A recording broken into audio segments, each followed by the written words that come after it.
way behind schedule.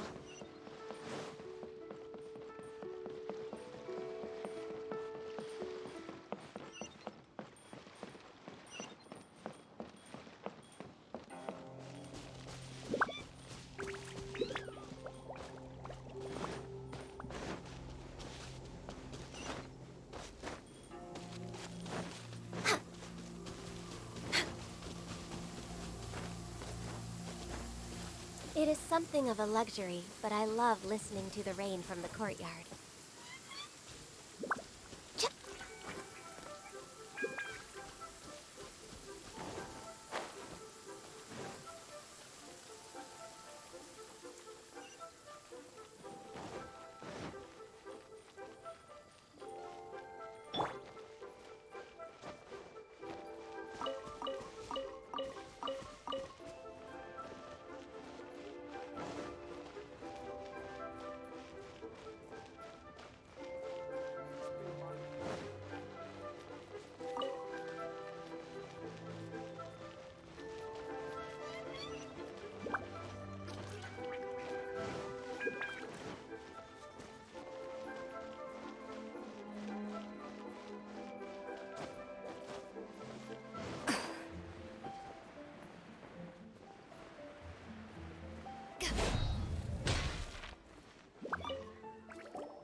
See some action.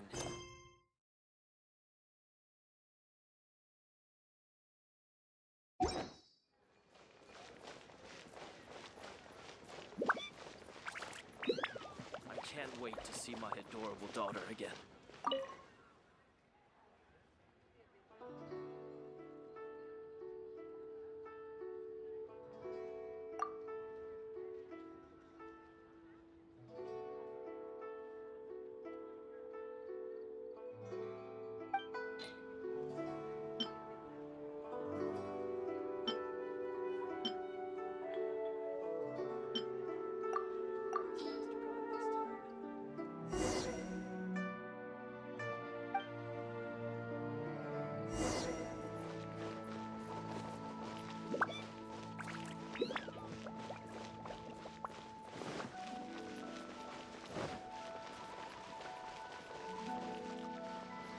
I should open a store here.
Time for your arraignment!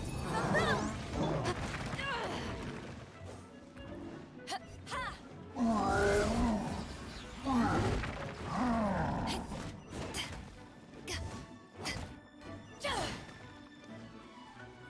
To ashes! Let the show begin.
should have tried this time.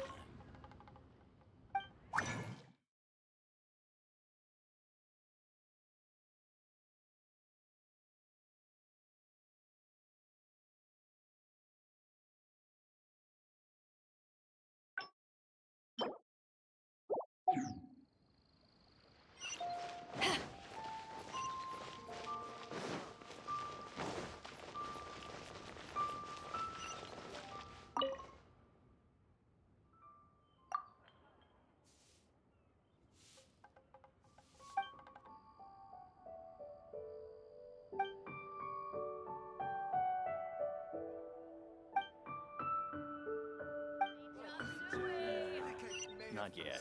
Please save this money.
But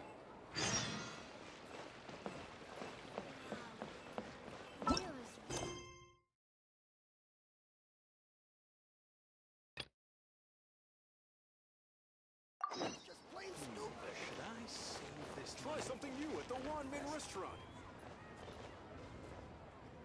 Cheap and tasty chop suey!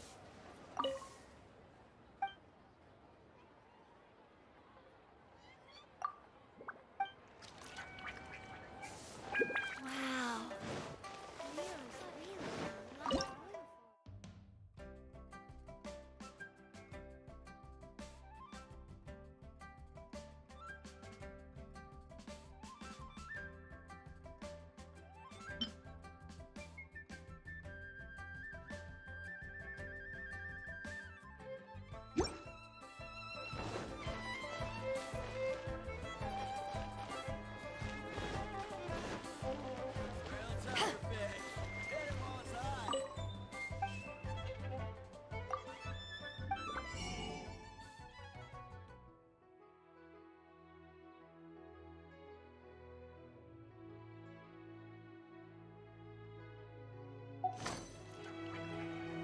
The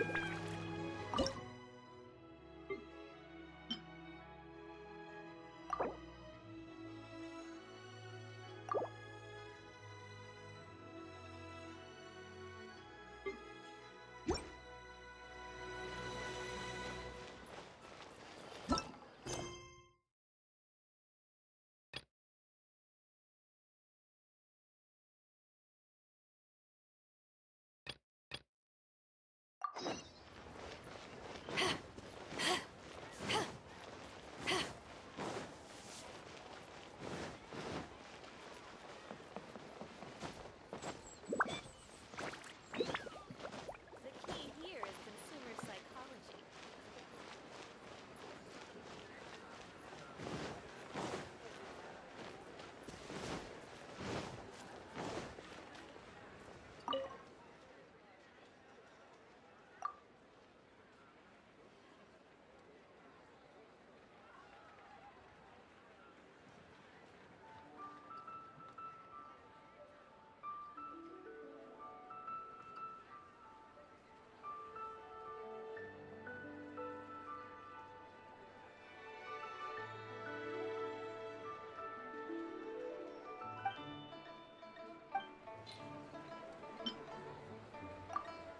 I can't wait to see my adorable daughter.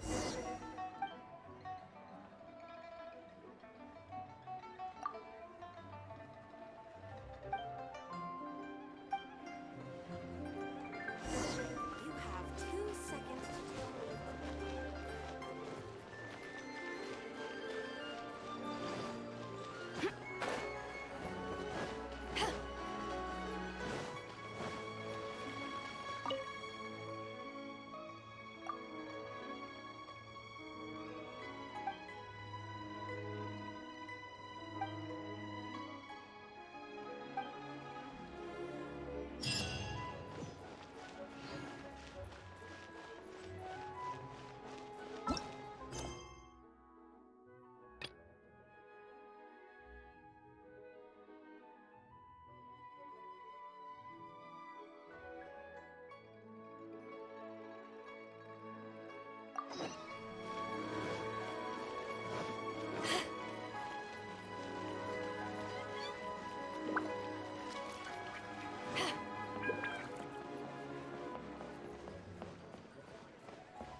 Compel!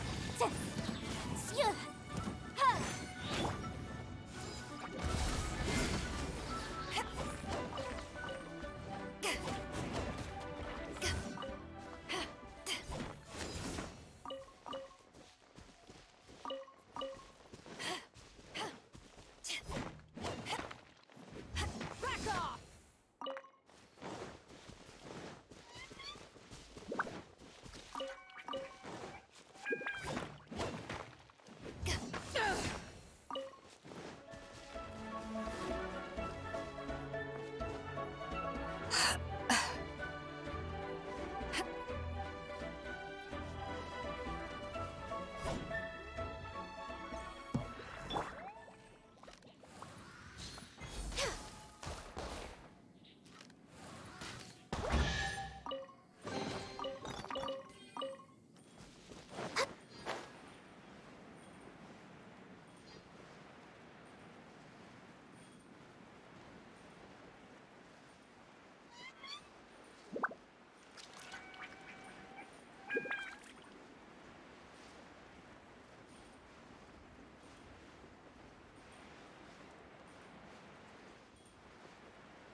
It is something of a luxury, but I love listening to the rain from the courtyard.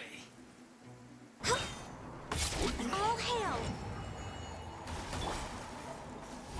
Eyes on me! No excuse for slacking!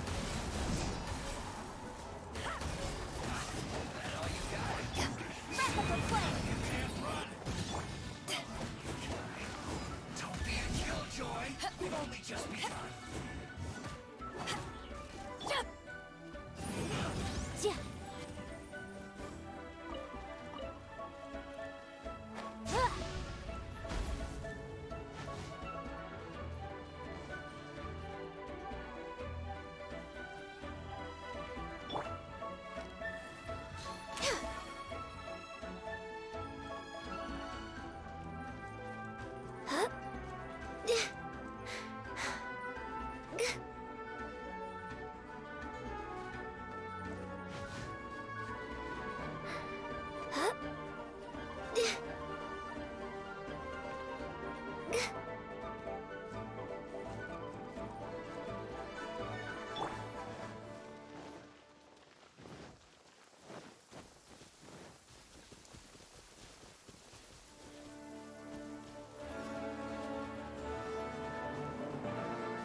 No escape.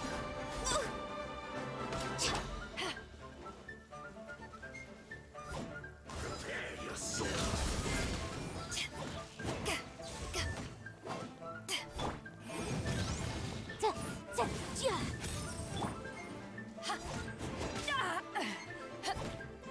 Born of ice and frost. Leaving so soon.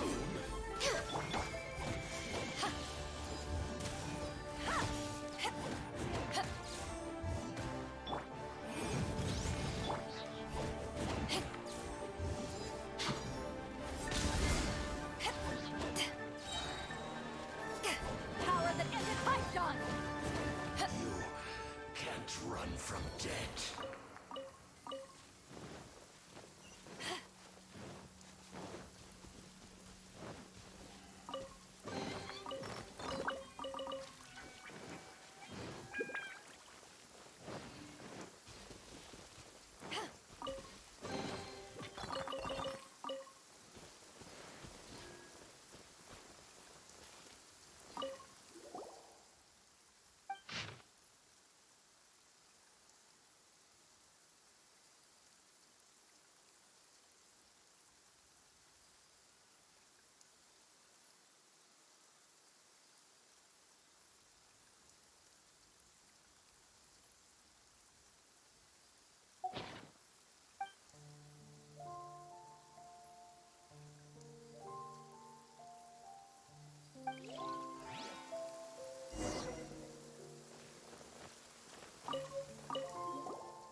side.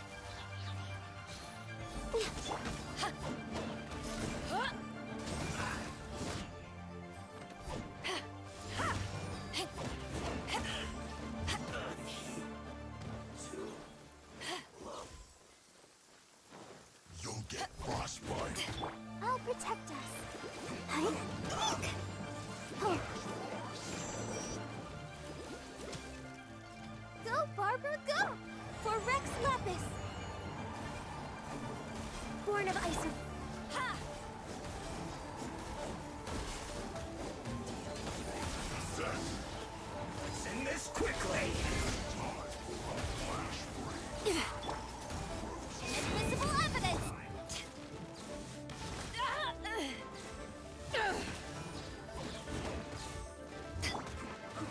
Boom! Yeah. Motion to compel. Yeah. Keep within the law. Ready, steady, go! You haven't won yet. Back off.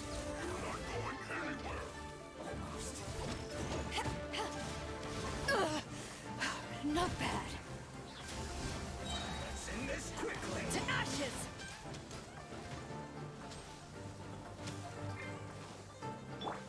Let's dance. It's not waste time. Ouchie.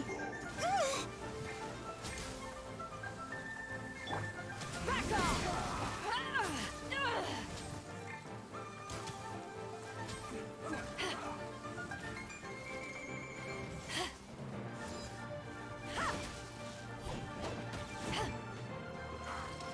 Send this Let the show. Yeah. Hi. Huh.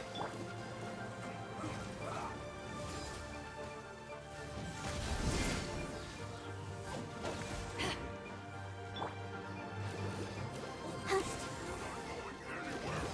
Go, Barbara, go! Huh. Yeah. Yeah. Hi. Huh.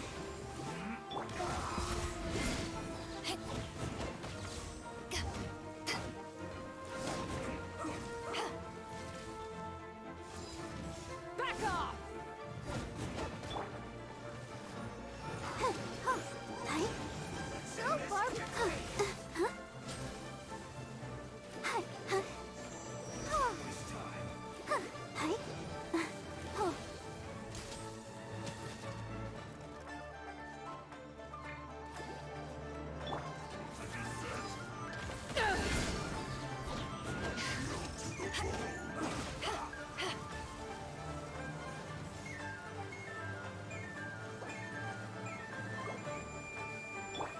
I'll protect us. Huh.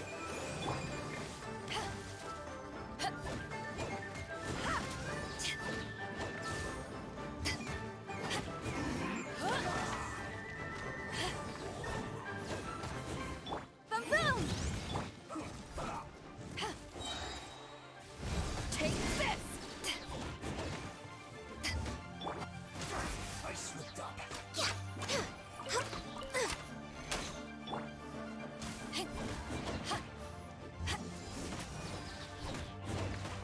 Let the show begin. Huh. Hi.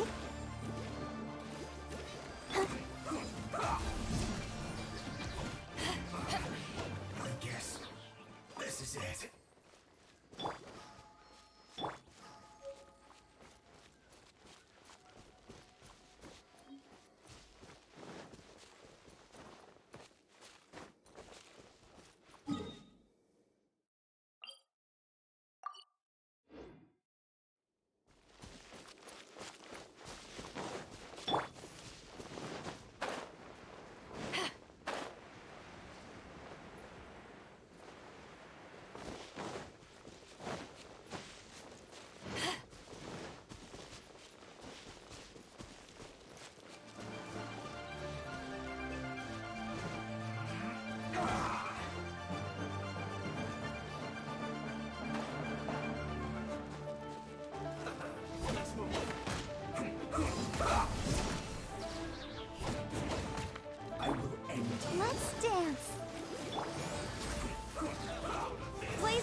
Just a scratch.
show begin.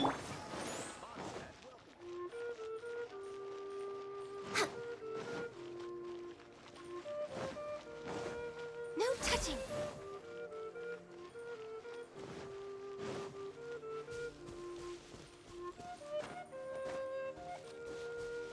Next on the agenda.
need some help.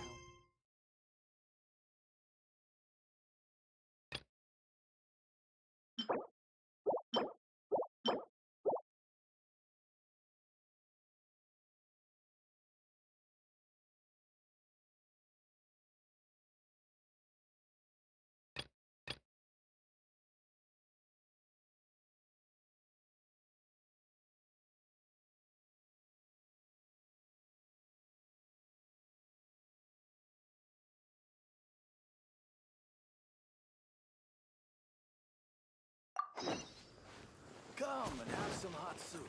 You might just freeze.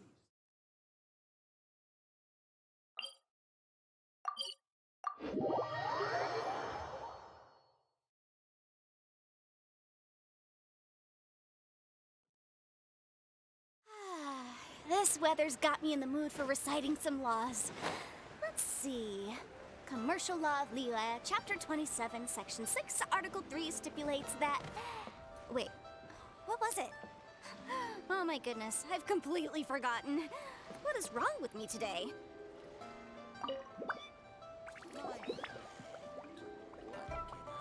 Hello, Mr. Crossell. How's business been? Oh, good, very good. All thanks to your advice, Miss Yanfei. What brings you here today? You're too kind. I was simply doing my job. Now, I believe that the last time we met, you mentioned that you were looking to source some smaragdus jadeite to make hairpins. Have there been any further developments on this front? Well, yes. As a matter of fact, in the end, I did acquire a small piece of smaragdus jadeite and had it fashioned into a pair of hairpins. Miss Yanfei, might I presume that you have an interest in the hairpins? I must apologize. I've already rented them out to a lady named Xiao. If you'd like to inspect them, you may have to wait quite some time. Wait, isn't smaragdus jadeite really rare? Aren't you worried about the hairpins getting damaged or lost while they're being rented out? No, I'm not worried in the slightest, because I signed a contract with Miss Xiao before renting them to her. The contract makes it quite clear that if she loses or damages the item in question, she must compensate me for its full original value. In return, I included a clause that guarantees the smaragdus jadeite is genuine, with a penalty of 10 times the item's value payable by me to Miss Xiao in the event that it is shown to be a fake. Guaranteed genuine, with 10 times the value payable if this claim is shown to be false. Yes, these terms are very clear indeed. Of course. This way, both the client and I have the assurance we need. To ensure fairness, each of us has retained an original copy of the contract. In that case, might you know where Miss Xiao lives? We'd like to pay her a visit and have a look at the hairpins. Oh, of course. She wrote her address down when we signed our contract. Here, I'll mark it on your map for you. Thanks a lot, Mr. Crossell.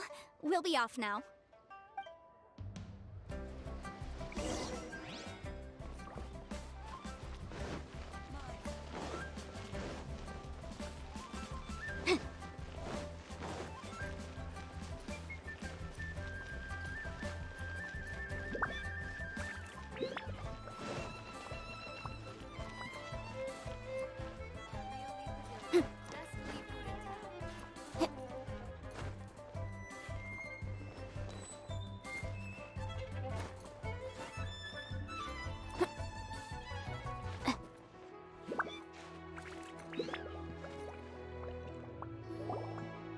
Oh, whatever shall I do? Yes, that's me.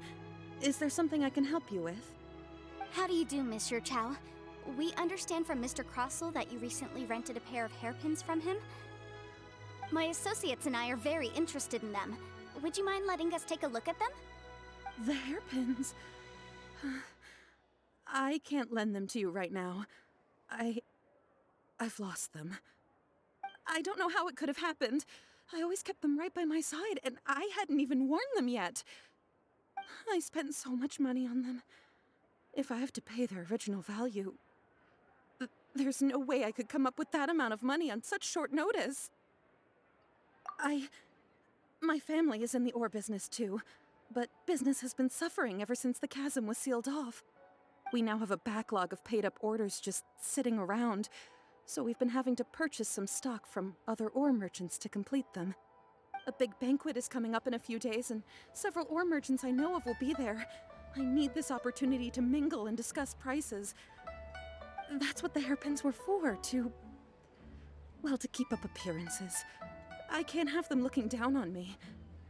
But now that I've lost the hairpins, what will I do? Why does Paimon have a sudden strong sense of deja vu?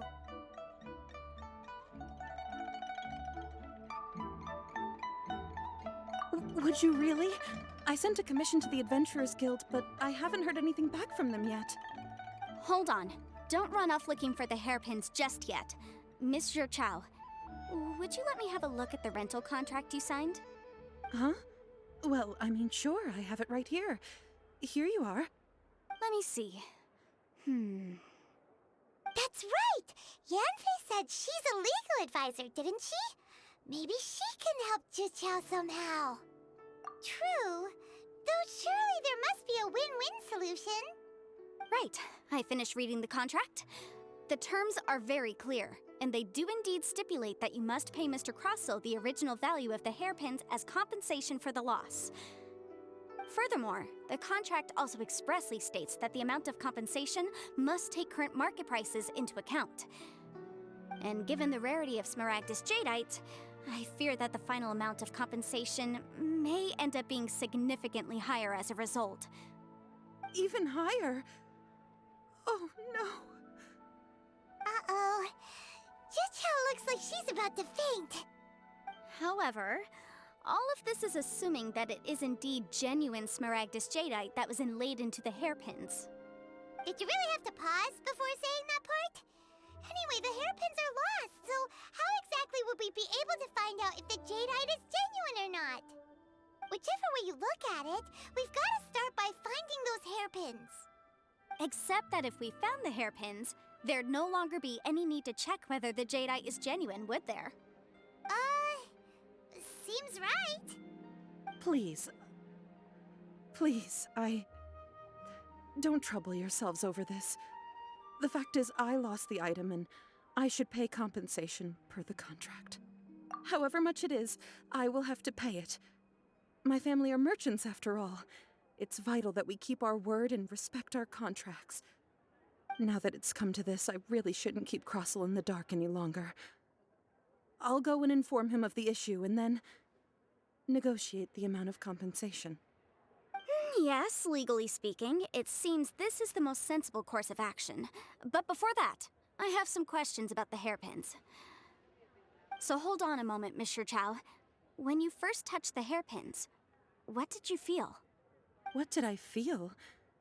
Well, I remember that the gemstones set into the pins were perfectly smooth to the touch, like the finest quality jade. My family has seen much jade pass through its hands in the past, so I am quite certain of my judgment in this matter. Smooth to the touch. Finest quality jade. No, it's nothing. I just need to re-examine a few things. Let's head over to Mr. Crossell's.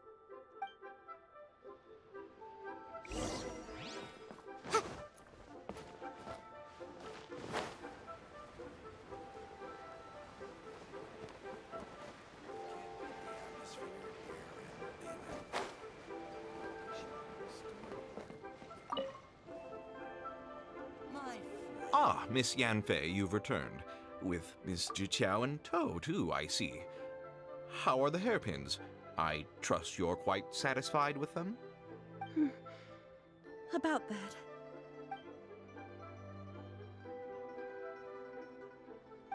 You lost them? Are you serious? Do you have any idea how expensive they were? I'm sorry. Truly I am.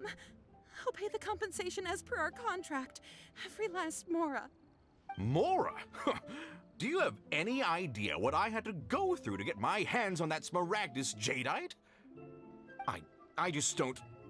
Forget it. Talking won't bring them back. Since Miss Yanfei is here, I suppose we can just have her estimate the amount that needs to be paid. No problem. But before I can give an official estimate, I'll need to do a little market research. Ah, yes, and if I may just confirm again, it was in fact genuine Smaragdus jadeite inlaid into the hairpins, correct?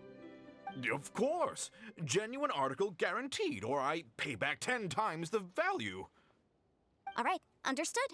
I'll conduct some market research, and once I'm back, I'll provide an official assessment of the sum owed by Mr. Chow in compensation. Please wait here, Mr. Crossell. Thank you very much. How could she lose my hairpins? She'd better pay every last mora that they're worth. Looks like I'll have to find some way to raise that money. Please wait, Mr. Chow. I have something to discuss with you. It's not convenient to speak here, so let's find somewhere that we can sit and talk in more detail.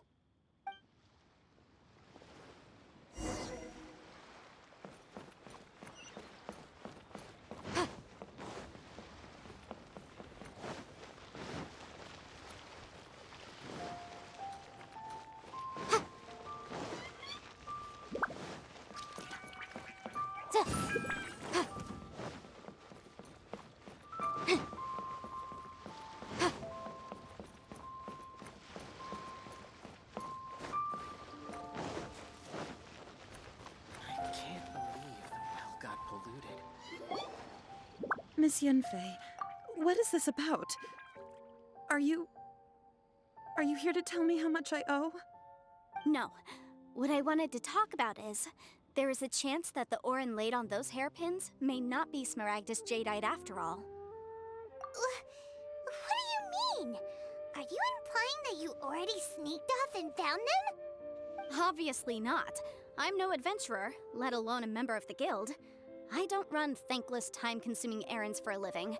Let's just say I made some deductions. I don't know if Granny told you this, but Smaragdus jadeite is found deep underground and contains very concentrated elemental energy. If mere mortals come into contact with it, well, they'll be sick in the best case. And in the worst case, they could even experience a dramatic change of personality. It most certainly would not be smooth to the touch. Mr. Chow, did you at any time feel unwell while the hairpins were in your possession? No, not at all. I felt perfectly fine the whole time. Not even the slightest bit unwell. I didn't feel anything special at all, in fact. Now that is strange. I noticed earlier that there were elemental traces in Mr. Crossell's vicinity. If I've deduced correctly, he may still have the Smaragdus jadeite in his possession. If that's the case, we should go confront him right now and expose his dirty scam right to his face! Absolutely not. If we were to confront him now, there's no way he would admit to it. Eventually, he would find some argument to compel us to leave. And then, he'd throw the Smaragdus jadeite into the sea the moment we were gone. After that, he would simply insist that Mr. Chow pay up per the contract. He would lose nothing. Meanwhile, we would have to look under every stone in Liyue, hoping and praying that the hairpins do actually still exist somewhere in this world. So vivid that Paimon thinks it might be experience talking. Oh, it certainly is. I've seen my fair share of situations like this, and brute force methods are certainly one way of resolving them. Fortunately, I have far more elegant solutions at my disposal. I'll share them with you in due course.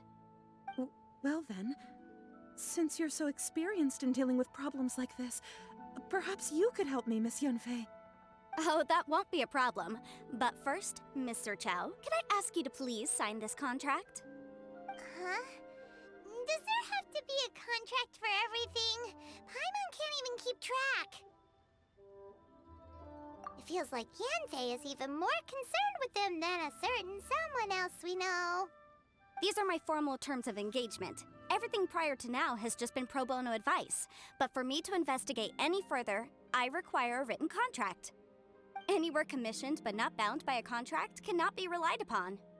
I understand.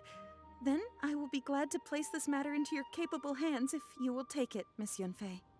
No problem. Just sign here, and I'll sign too. Okay. Now write your address here, and then sign on this page as well. And I'll also need your signatures on pages 5, 7, and on the very last page. Finally, if you could just use this ink pad to make a handprint over here. This contract has so many pages. Paimon's all out of brain juice again. All right, that should do it. My fees are the same as always, and they're written in the contract. Have a look through and let me know if you have any questions. I've had a read through. Everything checks out. Well then, here's your copy of the contract. I will retain the other copy. Not for now, no. Despite how intractable this problem might sound, it will actually be quite straightforward to resolve, once we've got some things squared away. I don't believe you have been part of an investigation like this before, in which case, hopefully this should be quite the experience. Miss Yunfei, I have to ask, why are you helping me? Because, as it happens, I'm currently trying to acquire some Smaragdus Jadeite myself. I noticed strong traces of geoenergy around Mr. Crossel, so perhaps he has, in fact, secured some. Whether he actually made it into an item of jewelry or not is a separate matter, but either way, it's a lead. As long as we follow it, who knows? We might just be able to get our hands on some Smaragdus Jadeite. Also, the idea of someone abusing the law to their advantage, I won't stand for it. But again, let's not dwell on this. Let's go to... where can we find someone who processes ore? Ah, I've got it! Let's pay a visit to Chateau, the boss of the Jade Mystery. He's a professional when it comes to working with stone and ore. If Mr. Crossel had his ore worked on at all, Chateau would undoubtedly have been his first choice.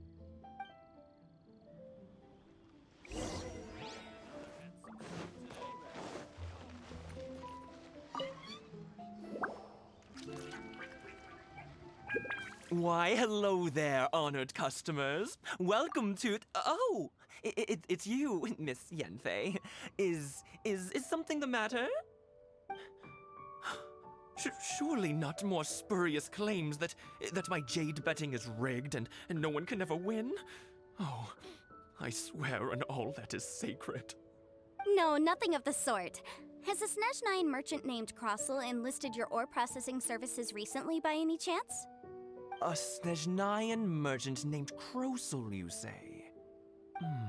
I do remember that. He brought me a piece of ore, claiming that it was Smaragdus Jadeite. That was the first time I'd ever encountered it, so I had no way of telling if it was really Smaragdus Jadeite or not. But if a customer insists, far be it from me to contradict them. He was quite generous with his money, too, so I didn't give it too much thought. I processed the ore as per his request. Do you have any leftover debris from your work on it? Why, yes. It was my first time encountering this ore, after all, so I kept a few loose shavings to study myself later. They're right over there, in fact. Thank you, sir. We'll take a look at them.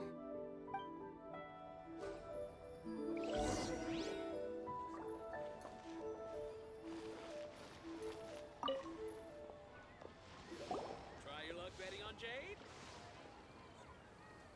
Huh? If my eyes don't deceive me, the cross-sections and patterning suggest that these are Smaragdus nephrite shavings. Yes, it's not particularly rare, nor is it especially valuable. It's used to make jewelry all the time. I've heard it said that Smaragdus nephrite is in fact the outer layer of Smaragdus jadeite, though no one's ever proven it. A thin layer of separation, huh? If you must see for yourself, try examining these shavings for traces of elemental energy.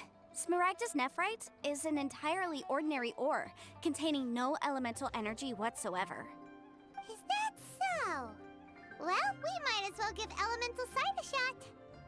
So, did you find anything?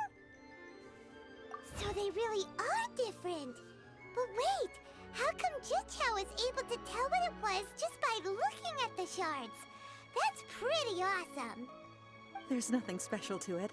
It just so happens that I've come across a great many of these in my time. These two stones actually look very similar. Someone without a deep understanding of them would find it very difficult to tell them apart. There may be only a subtle difference for the casual viewer, but that translates to an astronomical difference in terms of the market price. And, I'm sure, a significant difference in the cost of having them carved into shape. All right, let's focus up. We're going off on a tangent. But never mind, Shirto. Why would Mr. Crossel... Unusual actions have unusual reasons behind them. Let's take some of these shavings back to Chateau. Ready on Jade?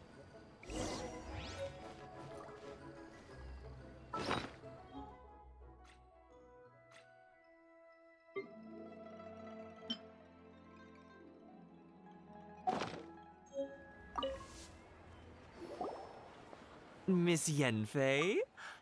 Might I be so bold as to inquire, If you could just confirm for me once more, sir, Mr. Crossell did indeed claim that the ore he brought to your store was in fact Smaragdus Jadeite, did he not?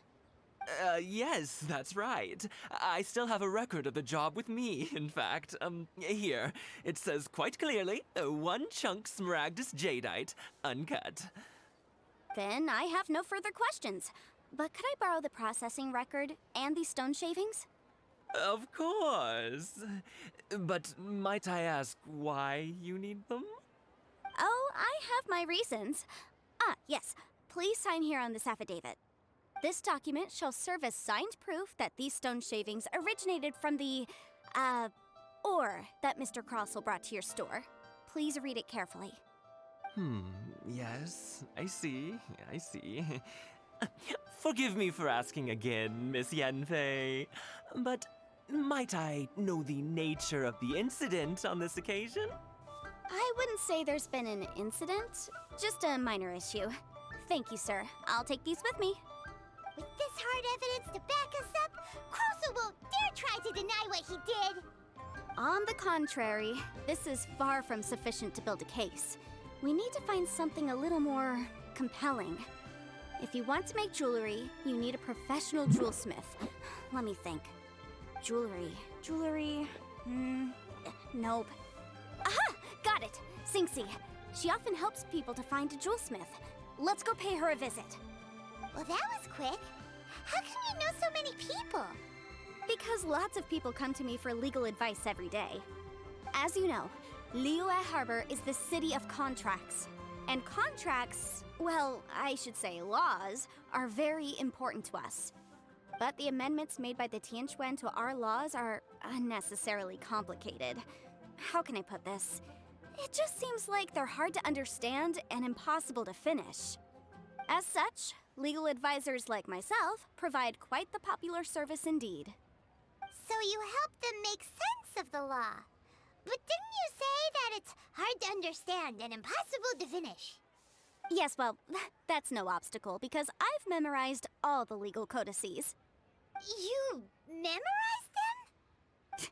You sound surprised. Knowing the law inside out is a legal advisor's bread and butter, you know? Oh, this has nothing to do with being an adeptus. I just like reading things. Again, with that casual tone. Well, that's that then. Let's go look for Singxi.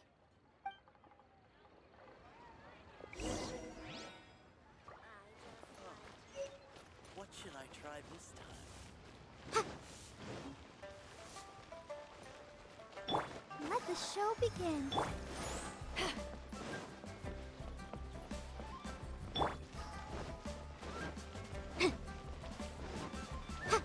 Motion to compel!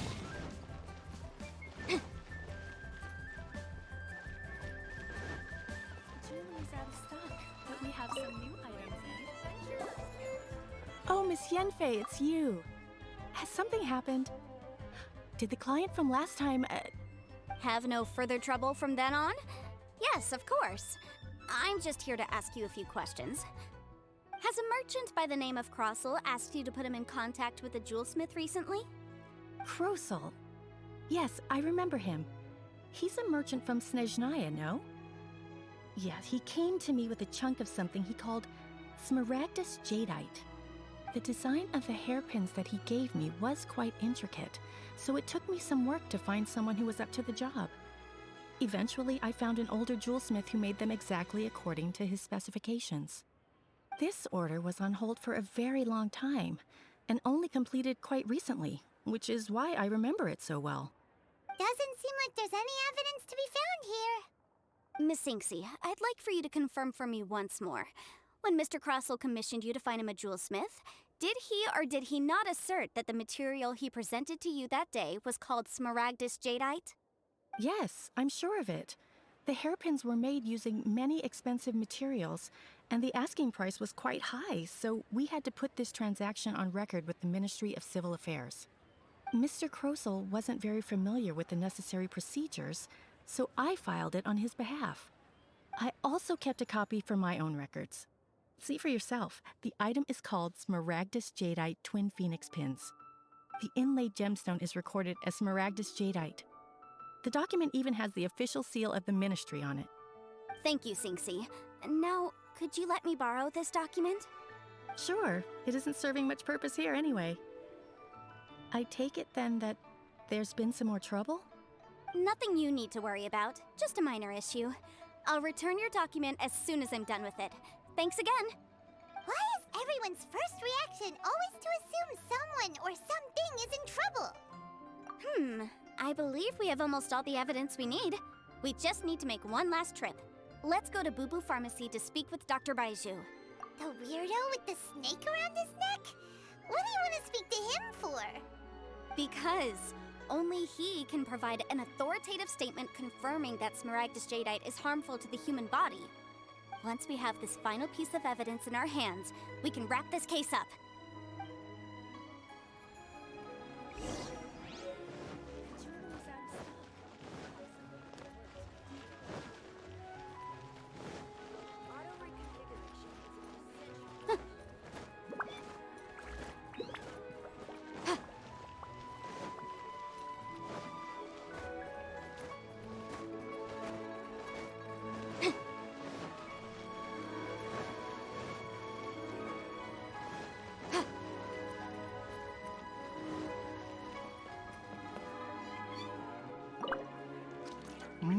My, to what do I owe the pleasure? Though I'm afraid that if you're looking for our little Chi-Chi, she's out gathering herbs. And if it isn't Miss Yenfei as well, now that's an even rarer honor. What business brings you here, might I inquire? Some charlatans peddling ineffectual medicines again, no doubt? No. I'm here this time to ask if you're familiar with Smaragdus Jadeite. Smaragdus Jadeite? Why, yes, there is some information about it included in the 6th commentary on the 7 Mountain Treatises. The 7 Mountain Treatises states that this substance springs forth from stone marrow within the mountains, and will bring disaster to any mere mortals who touch it. It is abundant in elemental energy, so if someone without a vision is in contact with it for a prolonged period, best case scenario, they fall ill. Worst case scenario, they'll suffer great changes in personality, and their illness will only ever get worse. Anyway, I'm sure you didn't come all this way just to chit-chat. Knowing you, Yenfei, and given the specific nature of your question, I suppose that you're about to ask me to write an official affidavit attesting to the pharmaceutical peculiarities of Smaragdus Jadeite? That is indeed the case. If you would be so kind, Dr. Baiju. No trouble at all. It's just a single document. Won't take me a moment. I would mention, though, that you are not the only one who's developed a curiosity for Smaragdus Jadeite recently. A Snezhnayan merchant came to ask me about it not long ago. But after I gave him my reply, his expression shifted to one of remarkable disappointment. I wonder, Miss Yenfei, if your pressing business might be related to this Snezhnayan merchant? You needn't concern yourself about that, Dr. Baiju. Thank you for penning us that document. I'll make sure to compensate you in due course. You're too kind. Take care now. That Baiju guy is as weird as ever. Is it just Paimon, or does it feel like he was fishing for something back there? Dr. Baiju's always been like that. Well, we have the evidence we need. Let's go find Mr. Crossel.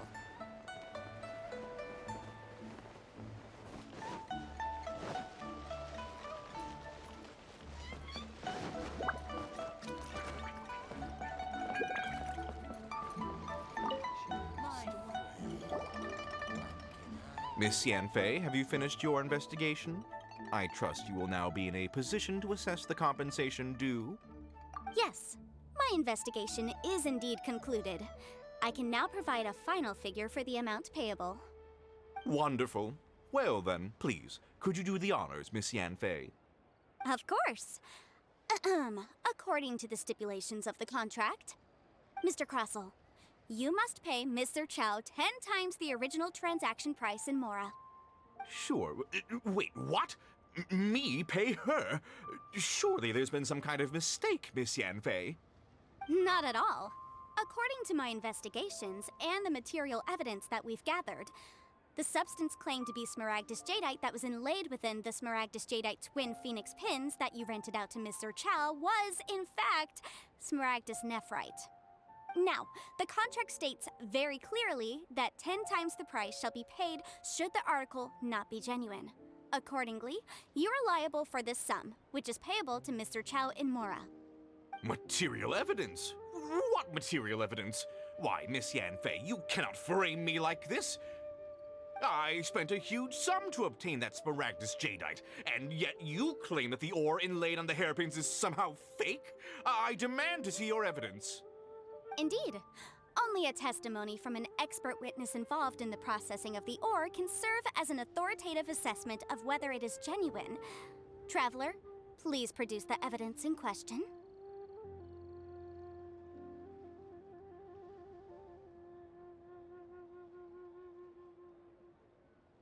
This is a processing record from the Jade Mystery, along with stone samples and an affidavit signed by the business owner, Chateau. Seriously? Even the boss there couldn't differentiate between Smaragdus Jadeite and Smaragdus Nephrite. How does this prove anything? In any case, Smaragdus Nephrite is the outer layer of Smaragdus Jadeite. So I had him cut away the Nephrite, he returned the valuable Jadeite core to me, and some Nephrite samples remain in the store. What am I missing exactly? That's an unsubstantiated belief. Well, your claim that my ore is fake is just as unsubstantiated. And we are here to talk about evidence, aren't we? Ugh. Looks like our first piece of evidence didn't convince him at all. Seems like he came prepared. What should we do next? Hard evidence, something legally binding. We have just the thing. Show him, Traveler.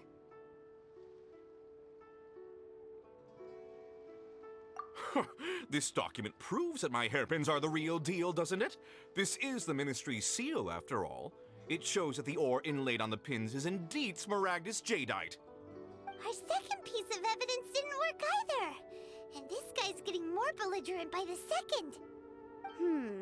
You know, you could be right. Perhaps the hairpins are the real deal after all. Of course I'm right. All the evidence shown supports my story. Well, hang on a moment now, because I do recall one final piece of evidence that we haven't revealed yet. Traveler, would you do the honors? What's this? Smaragdus Jadeite springs forth from stone marrow within the mountains and will bring disaster to any mere mortals who touch it. Sustained contact with Smaragdus Jadeite over a prolonged period will, in less serious cases, cause a mild malady, while in serious cases, the patient may suffer a dramatic change of personality and fall seriously ill. Mr. Crossell, were you aware of these peculiar properties of Smaragdus Jadeite? I had no idea. No idea, you say? I'd guessed as much. But for you to have rented out such a dangerous item... I'm afraid that this falls outside the scope of my work, but within that of the Ministry of Civil Affairs. However, I'm sure that the Ministry will be relatively lenient considering that, as you say, you were ignorant of the danger you posed. Don't worry, Mr. Crossell. I will make sure that all the evidence presented here will be handed over to the Ministry. I trust that you'll give them your full cooperation in their investigations. What? Wait! I knew. Oh, so you knew? Oh, dear, Mr. Crossell. But if you knew of Smaragdus Jadeite's dangerous properties beforehand, why would you... Huh? No, The hairpins aren't actually inlaid with genuine Smaragdus Jadeite? Is that what you were about to say? You do understand, Mr. Crossell, that this means that you will have to pay Mr. Chow 10 times the original price in Mora? Mr. Crossell, your answer, please. My client and I are waiting. Yampy's seriously intimidating right now. It's like she's a different person. I admit it. I confess. The ore I had inlaid on those hairpins was Smaragdus nephrite. But I'm a victim in all of this too. I invested a great deal of time and money into acquiring that small amount of Smaragdus jadeite, in the hopes of turning it into a piece of jewelry that would fetch a fine price. But after receiving it and carrying it around for a few days, I started to feel extreme discomfort. I couldn't sleep a wink or eat a single bite. I was in a constant state of agitation, too. I went to Boo Boo Pharmacy to get myself checked out, only to discover that this sort of stone cannot be worn as jewelry. But how could I let all that money go to waste? That's why I had another pair of hairpins made from Smaragdus nephrite, which is almost indistinguishable from Smaragdus jadeite. I kept the real Smaragdus jadeite in a specially made box. I daren't touch it again. I was worried that someone would see through it, which is why I only dared to rent them out, not sell them. And then to top it all off, Zhiqiao lost the hairpins after I rented them out to her. Exactly! If they weren't the real deal, why'd you make her pay so much? I didn't want to either, but when I purchased that Smaragdus jadeite, some of my business partners found out. I knew they'd be watching closely to see how much I could make off it. If word got out that I sold a pair of fake hairpins, then my days in this line of business would be over. All right, let's cut the appeals phase right there. I failed to see what bearing any of this has on your transaction with my client. According to the contract, you must pay Mr. Chow 10 times the original price in Mora, and that is final. 10 times? Croso looks like he could faint any second. As for me, according to my contract with Mr. Chow, 20% of that sum will go to me. 20%? That's as much as I spent on that Smaragdus jadeite. There's no need. It's fine. You don't have to pay me that much, Mora. Even if the Smaragdus jadeite on those hairpins was fake, I still bear responsibility for losing them. Legally or not, I think I owe some compensation for that. Ms. Zhiqiao, you... However, Mr. Crossel, since you have no use for that chunk of Smaragdus jadeite, why don't you give it to me instead? I'll consider us even. What? But all right then. This cursed rock's brought me enough grief as it is. Miss Yunfei, I'll turn this Smaragdus jadeite over to you. I trust that it will suffice as remuneration? Well, that's not quite how the rules say this should go. But whatever, it'll do.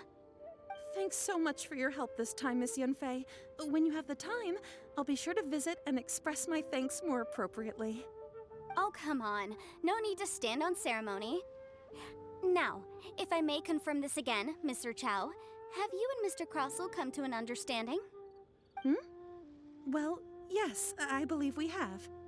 Well then, that's good. Mr. Crossel, it seems that my client has no further claims against you. Is that so? That's good. That's good. Actually, Mr. Crossel, I'd like to talk business for a second, if I may. I could see from the hairpins you produce that you're very skilled in jewelry design. My family, on the other hand, works in the ore business, and we have a fair stock of fine ores. If we could join forces, your jewelry designs and our choice ores, I think we could do some fine business between us. Let me think for a moment.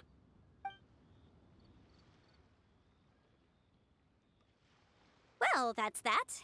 And we've got the Smaragdus jadeite that Granny wants too. All's well that ends well, eh? Exactly.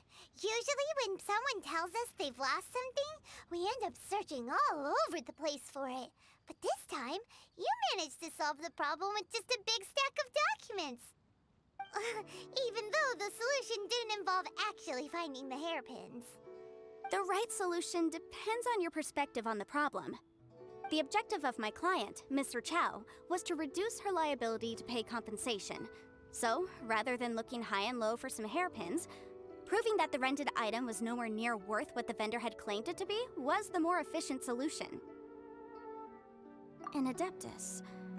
Speaking of, you took part in that battle, didn't you? In which case, you would have heard what Granny said. Liyue Harbor is now a city ruled by humans. The title of Adeptus means precious little to me compared to my job as a legal advisor.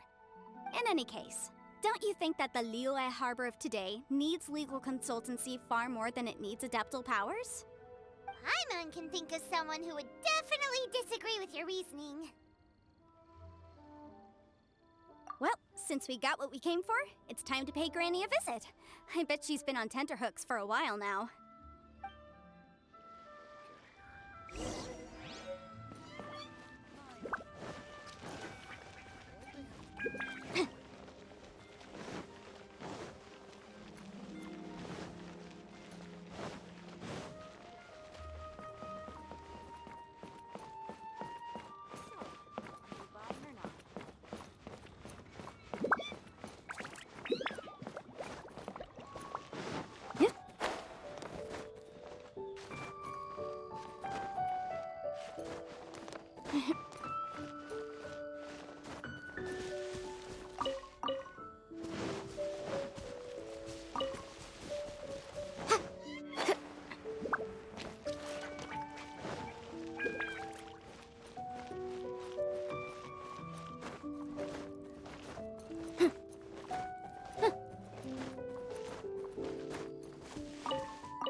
You've returned. How did it go? Were you able to find the Smaragdus Jadeite? Good, good. Then we have all the materials we need. Well, if we're all set, Granny, I'll get going now. Got a ton of clients waiting for me back at the office. Oh, you. All right then. Go see to your business. Granny should be able to handle the rest. I'm off then. Bye! Oh yes, Traveler. Make sure you don't lose the business card I gave you. I've been looking into the laws of other nations as well. If you should ever bump into any trouble with the law, come find me directly. Regulars get discounts too. Come now, child. Are you leaving or are you not?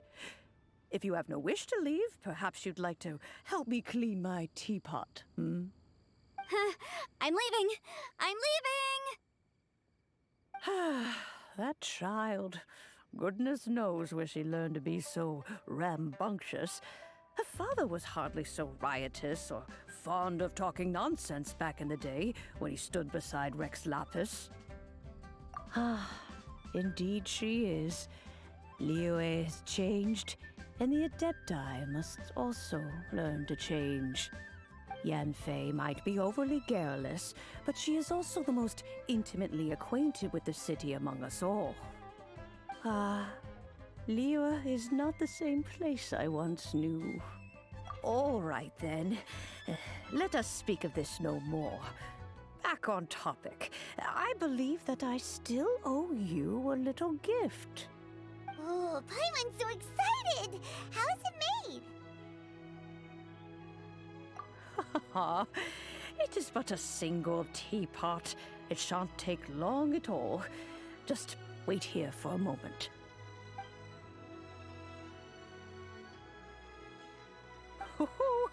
There we go. This Serenity pot is all yours now. Hold it firmly.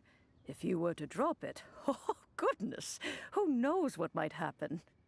Take these blueprints with you as well. You'll need them if you wish to make your teapot a little more lively inside. Wait a minute, Granny! How exactly are we supposed to use this teapot? Oh, you needn't worry about that. I've already arranged for a certain little helper to await you within this teapot.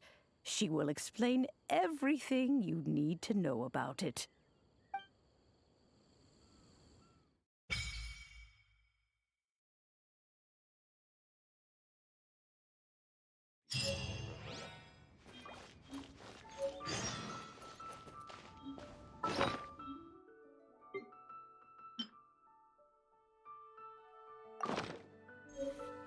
Please be mindful of your personal safety.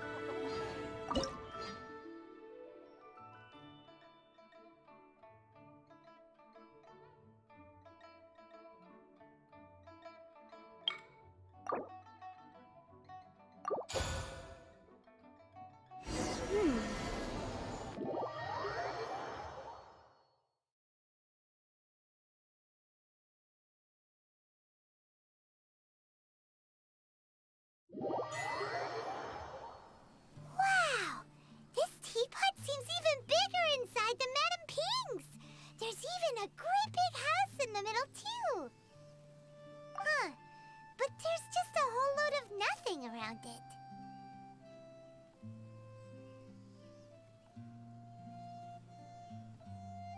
Paimon can't do that! Well, you're the one with the sword anyway, you do it! Still, why is it so empty here apart from that house? Oh, wait a second, what is that?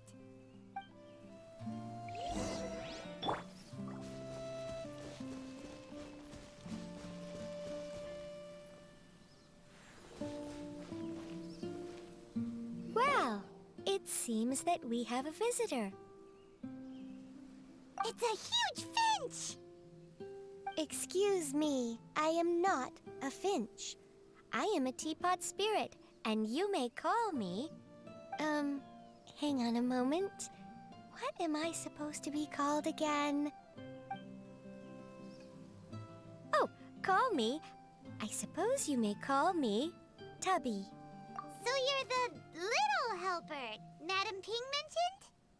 Madam Ping? Oh, you must mean Ping. Yes, she did summon me here. She told me much about you. You may leave all matters regarding the upkeep of this realm to me. Your journey may be far from over, but at least this way you will not want for a comfortable place to sleep each night. Though it is the Adepti who create realms such as this, they generally do not have the time of day to attend to the banal matter of their maintenance. Thus, we teapot spirits were created to help guard their realms and manage their affairs. You may consider me a butler, if you will. Now, allow me to explain this realm to you. Have you any blueprints on you? Specifically, blueprints with beautiful rooms, chairs, and the like. As long as you have a blueprint, you can refashion this realm however you please. Blueprints? Oh, that's right! Granny handed us some when she gave us the teapot, didn't she? Let's take them out and have a look.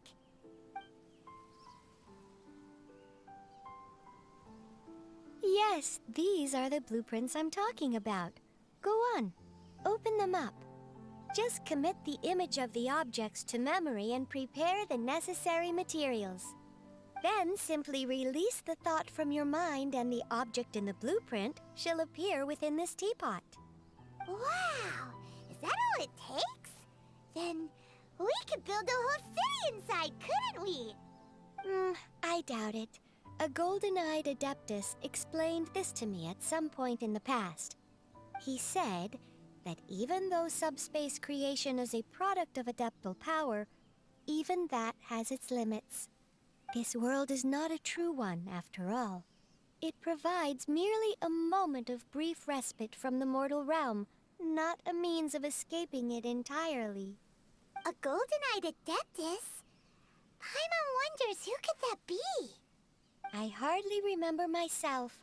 What's more, I have never seen that adeptus again since. Well, let's not dwell on that. Have a look around. Best you get accustomed to this realm. If there's anything you would like to ask, just look for me.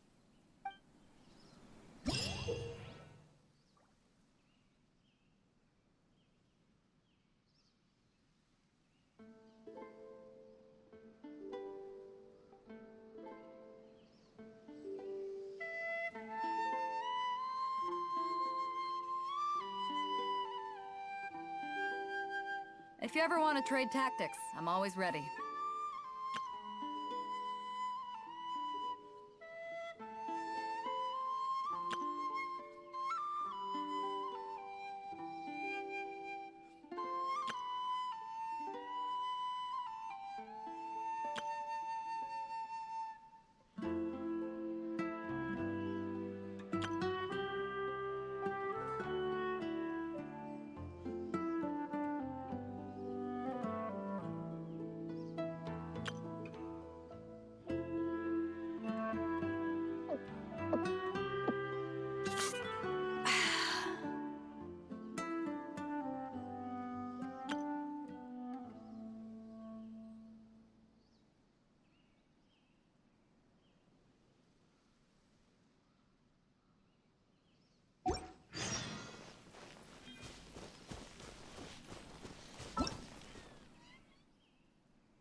If you ever want to trade tactics, I'm always ready.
cold beer after a hard day's work. Nothing like it.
The one before you is known as Jade Seeker.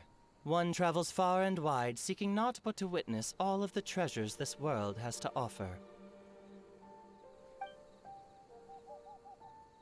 Ah, encounters with fine treasures cannot be forced. This is something that only fate may decide.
If you ever want to trade tactics, I'm always ready.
Hello. If you have any outstanding work, feel free to delegate it to me. I think it's beautiful here. It must have been quite an undertaking to decorate such a large space. Thank you for all your... In my spare time, I particularly enjoy taking strolls outside. Even at midday, it's perfectly safe to take a nap. Please don't worry. I've slept like this every day for at least 1,000 years. Anyway, thanks so much once again.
too salty.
Traveler, please, over here. It has been a while since you joined the Adventurers Guild. Are your adventures going smoothly? Is that so? Apart from your own skills, reliable teammates are also indispensable when adventuring. Another person to count on is always good after all. But recruiting such dependable companions is no easy matter, is it? Yep, and it's even harder to get a guide as good as Paimon. Ah, yes. I do have some information that may be of help to you. Let me consult our records. Ah, there it is. There's been a certain blonde stranger who arrived in Mondstadt lately, dressed in most unusual clothes. Blonde. Dress is all funny. It feels like Paimon's heard this one before. Wait! Do you mean... Does that stranger's face look anything like his? Like the honorary knights? No, they couldn't look more different. This stranger is a very tall man, and even has an eye patch. Seriously? How does this have anything to do with Kaya? Eye patches can't prove that you're related anyway. That stranger declined the guild's invitation, so I can't say that I know anything about the relationship between him and Mr. Kaya. Nonetheless, you can look for him if you're interested. Perhaps he might accept your commission instead. After all, it is not uncommon for some adventurers to not want to be limited by the guild, but be happy to accept a fellow adventurer's requests. And should this stranger be a strong adventurer indeed, he would certainly be a big help on your journey. Please don't talk down on yourself like that. You are the honorary knight of the Knights of Favonius, after all. Your deeds are the stuff of song for all the bards in the city, even now. Well, as to further news about him, you may want to ask Mr. Lawrence. He stands guard at the city gate, so he may know something about that stranger. I wish you every success, adventurer.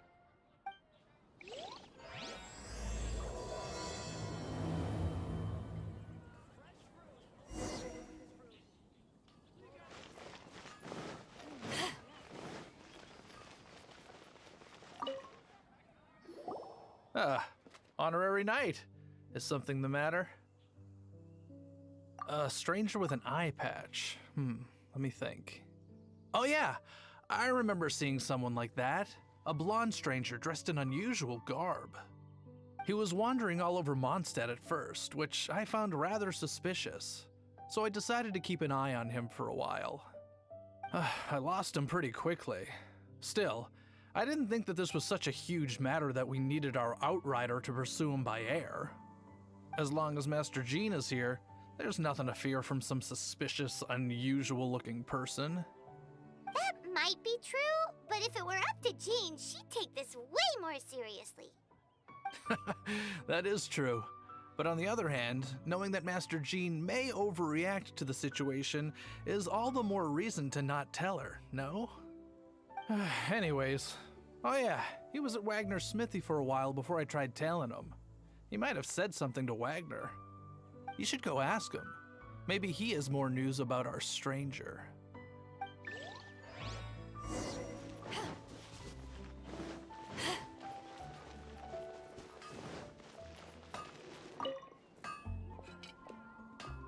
What? You need something? Here, I remember him.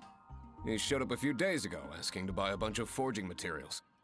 Can't say I've heard of any of the materials he mentioned, though. He then had a look at the weapons in my shop before leaving. I've heard that he can be found drinking at the Angel's Share. If the Knights or the Guild want to get hold of him, that's the only place to be. The Angel's Share? Well, Master Diluc probably has his eye on that stranger too then. Anyway, let's go to the Angel's Share and have a look.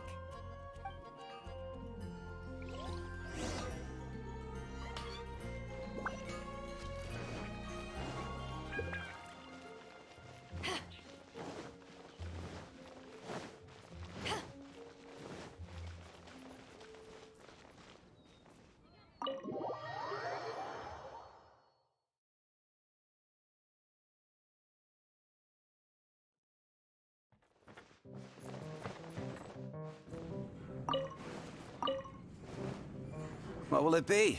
Grape juice or apple cider? Hey, Charles! Have you seen a blonde stranger who wears an eye patch around here by any chance? That I have. He comes here every night. Just to drink, though. Doesn't order anything else. He even sometimes mixes his own drinks after he orders them.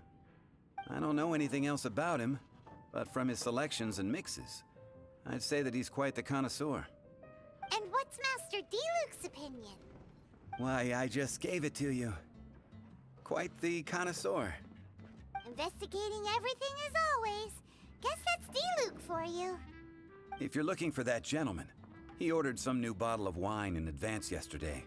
So he should be here today too. There's too many raucous patrons on the first floor, so if you want to wait, best to go to the second.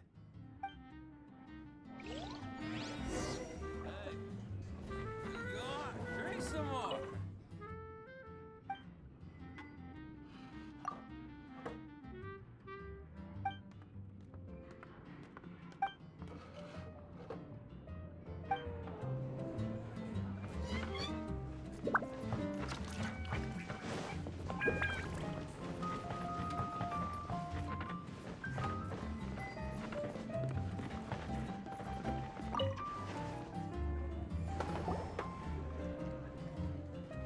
Ah, welcome, sir.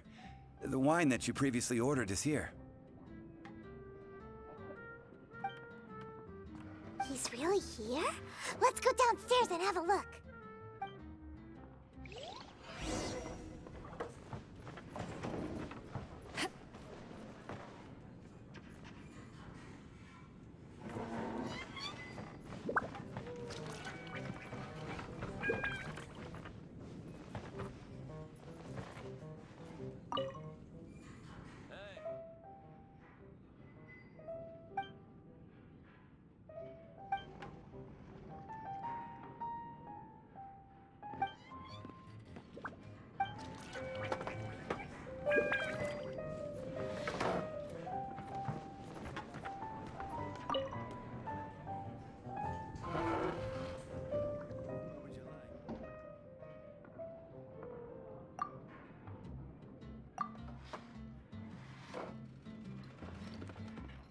Wow, he's got no intention of paying us any mind, huh?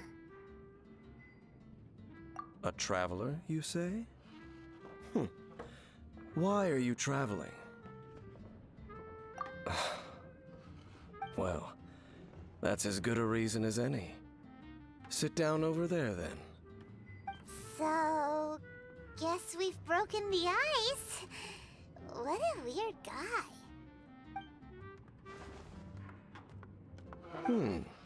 That little one beside you. That's not true, and you know it. It's indeed a good thing to have someone accompany you on your travels. My name's Dainsleif. I suppose you have some business with me? Sure.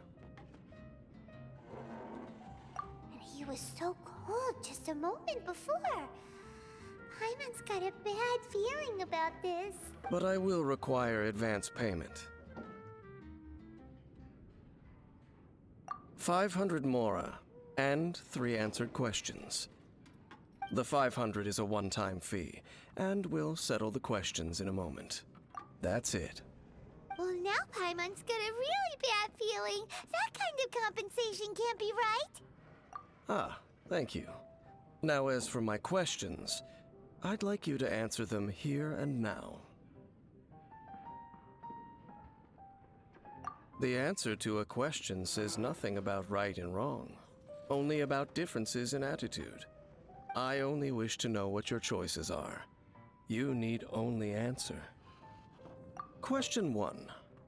The crisis Mondstadt faced was resolved by an alliance between yourself and that Animo Archon who calls himself Venti. Who, in your view, was the key to ending that crisis? I know everything that I should. Well, answer the question. Is that your answer? I see. Question number 2. Rex Lapis, who has defended Liyue Harbor for millennia on end, used his gnosis to lay down a contract to end all contracts, of which the stipulations are still unknown. Who do you think will defend Liyue Harbor in the future, now that they've lost their deity?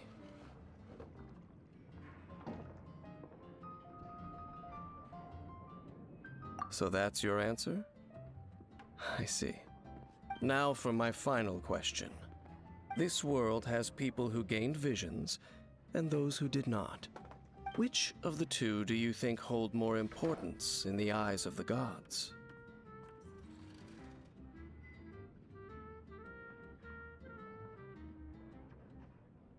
So, this is your answer then? As I thought. You really are similar to her. I'll take that 500 mora. And now I also understand your views on this world. As we agreed, you may now commission me. That said, I only take commissions related to the Abyss Order. Like you, I am currently on a journey. You intend to find your sibling, while I wish to oppose the Abyss.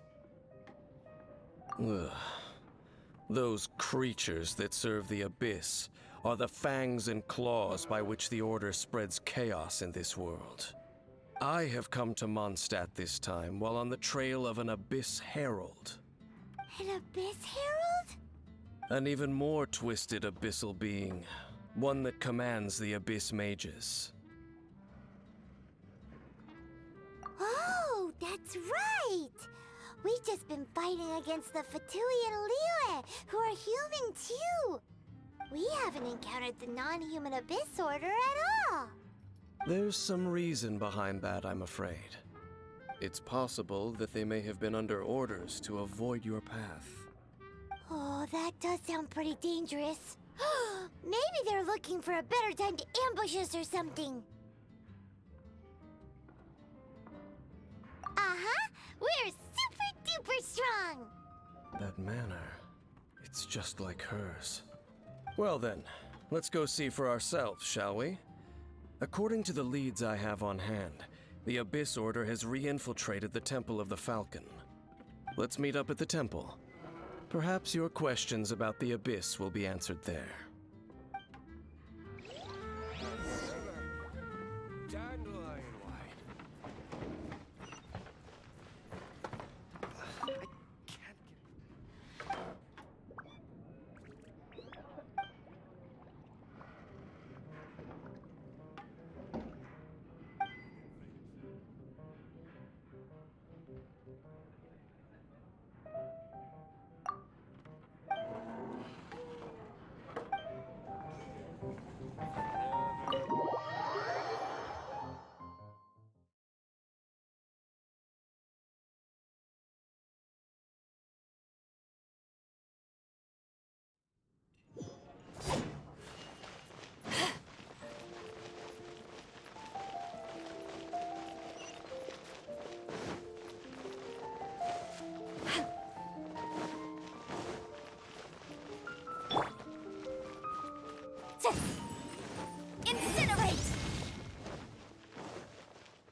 This abandoned temple does bear some marks of the abyss. The falcon of the west. Though it can soar in the wind, it ultimately does naught but hover under the light of the gods. Oh, it's nothing. Let's head inside.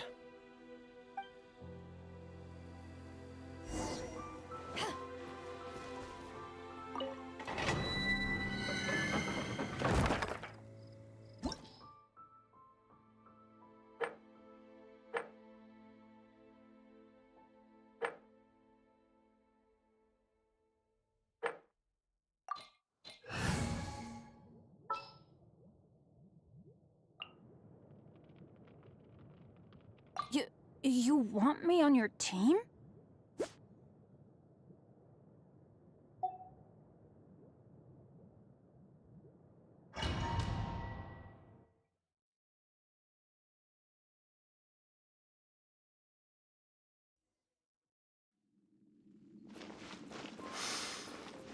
The scent of the abyss is getting stronger. It's not far now. Paimon wonders what the Abyss Heralds look like. Do they look something like the Abyss Mages? Let's head further in first. If we do see that creature, that'll spare me the explanation either way.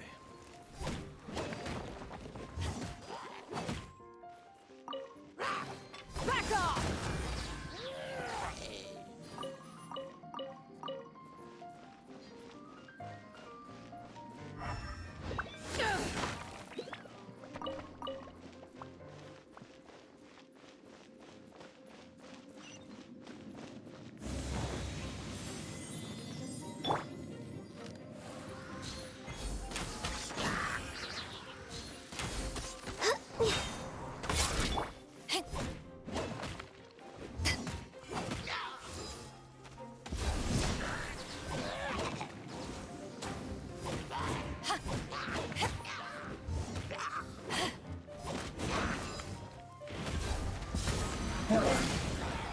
Power that ended Haishan!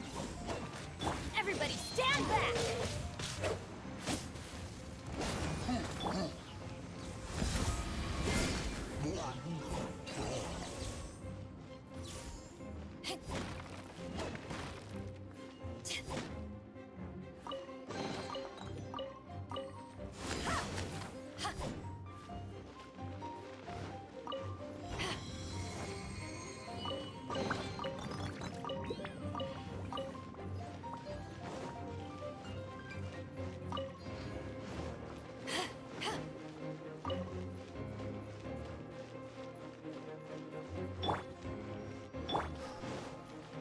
Let's light it up!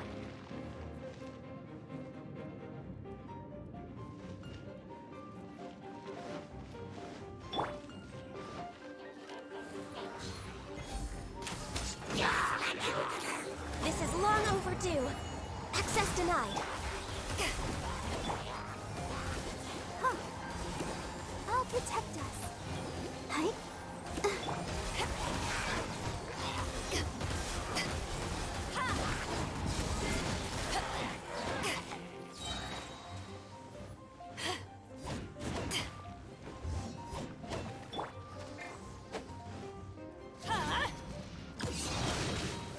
Why do they never miss?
Just a few abyss mages?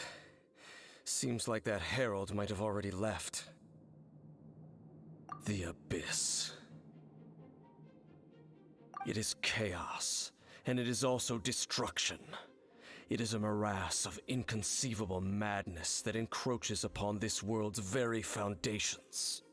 That is why even the Dragon of the East, a servant of a deity, was unable to resist its corrosive powers. And the creatures of the Abyss desire nothing less than the overthrow of a world ruled by the Archons. You seem to know a lot about the Abyss, Dame. Well, we do have some history. I suppose that's as far as chit-chat goes. We should head to Wolvendom. Judging by the traces I'm following, their next appearance may be within the territory of that old wolf. Perhaps we may find our Abyss Herald there.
Well, we're in Wolfendom now.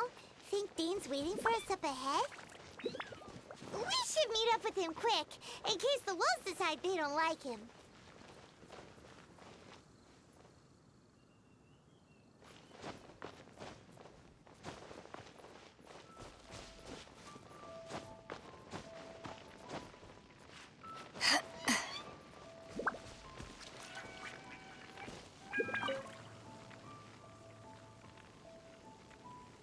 Lord of Wolvendom, great Wolf King of the North, sharp of fang and keen of claw, and yet dwelling here only.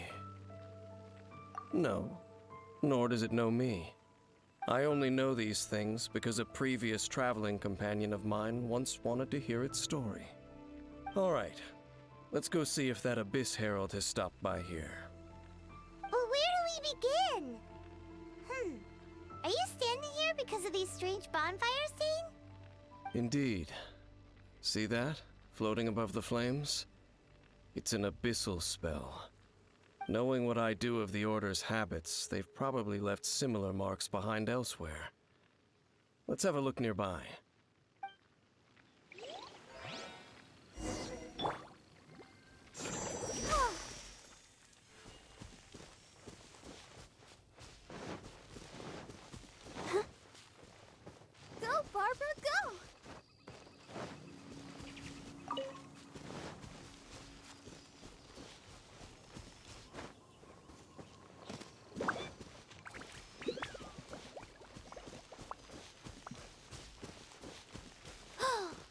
Do you think that those monsters by the bonfire are under the Abyss Order's control? Looks kinda scary. Let's beat them up first. Oh no! Oh.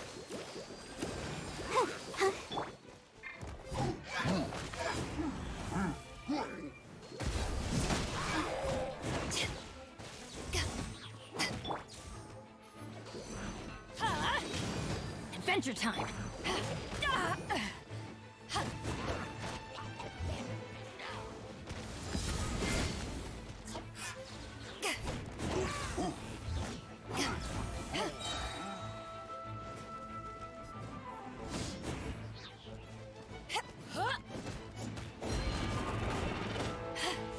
Back off! Whew, that's that! Let's go check out that bonfire. Looks like this bonfire's also got something to do with the Abyss. Let the show begin.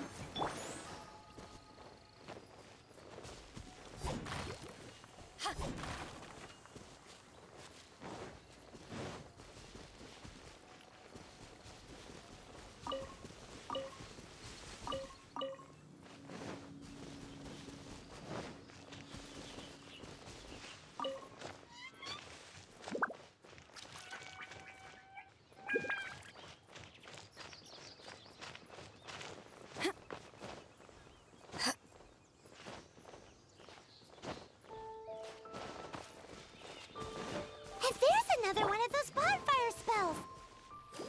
Looks like the Abyss really has been around here. Yikes! Where do these monsters pop out from? Let's clear them out, and quick! Dreamwork! Out of the way!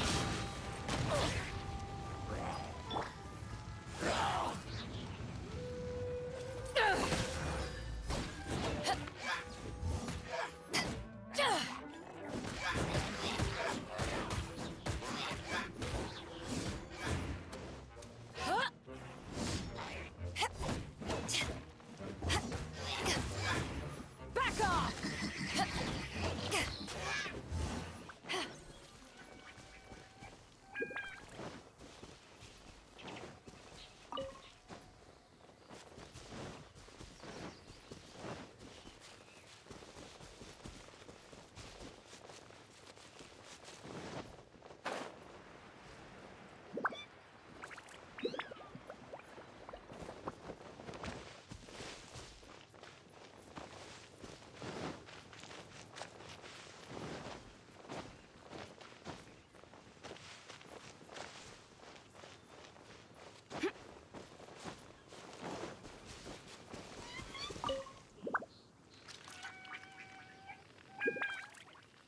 Have you finished searching?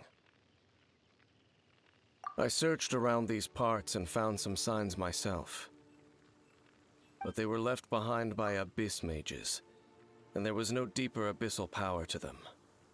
It seems that even an abyss herald would not wish to make trouble with the Wolf King of the North. We should leave as well. If there's anything praiseworthy about that old wolf, it's his territorial nature. But now we're out of leads. Are we going to have to give up? No. There is one more place we can go. Let's get a move on then. I'll wait for you at Storm Terror's lair.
Next on the agenda.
I've heard about what happened to you during Mondstadt's crisis.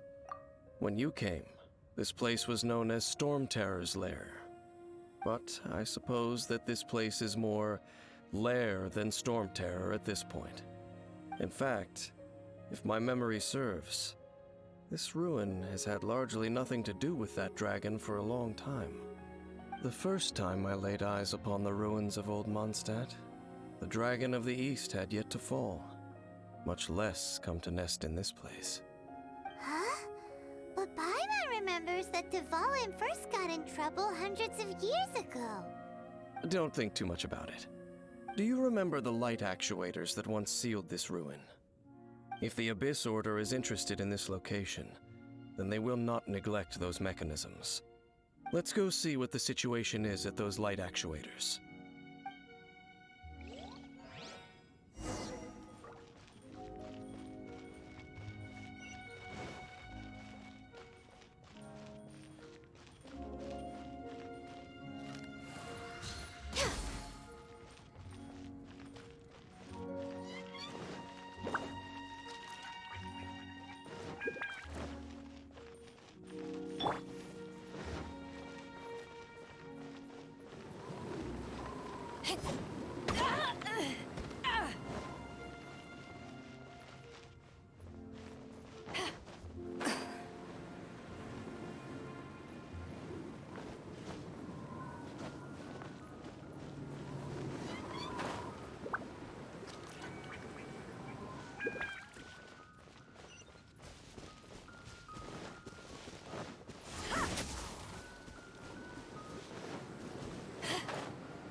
Rex Lapis!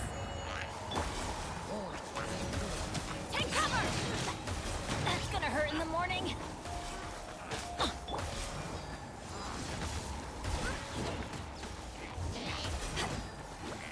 Power that ended Haishan!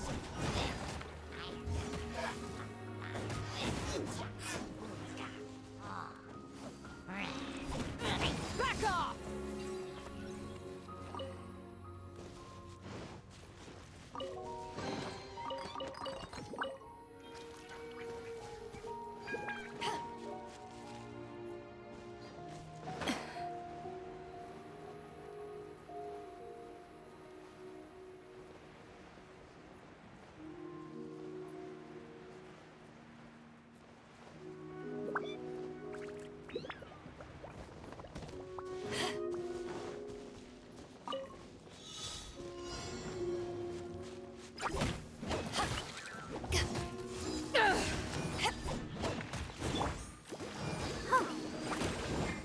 Let's dance.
Eyes on me!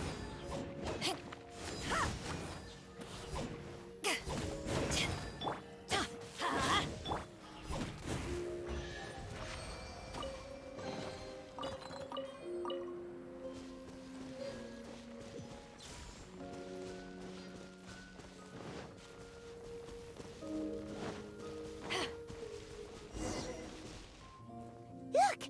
There are lots of monsters gathered over there.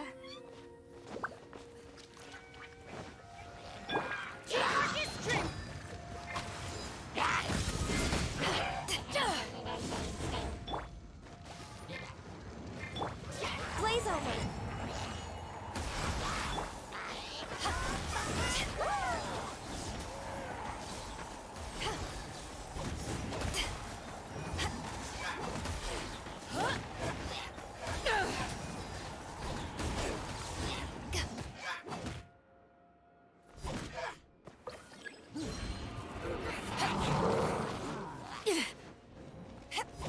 I'll protect us.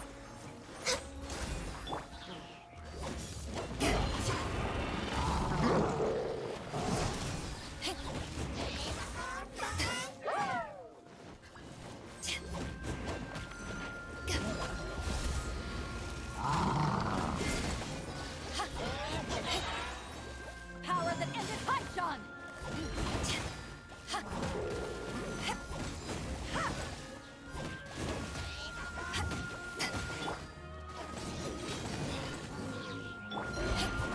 Back off!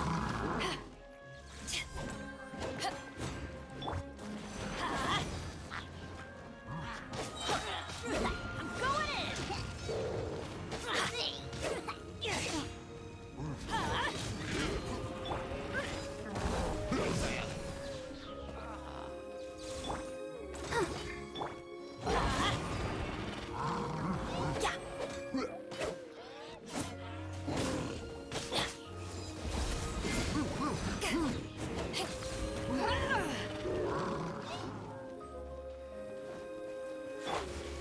Adventure time! No touching.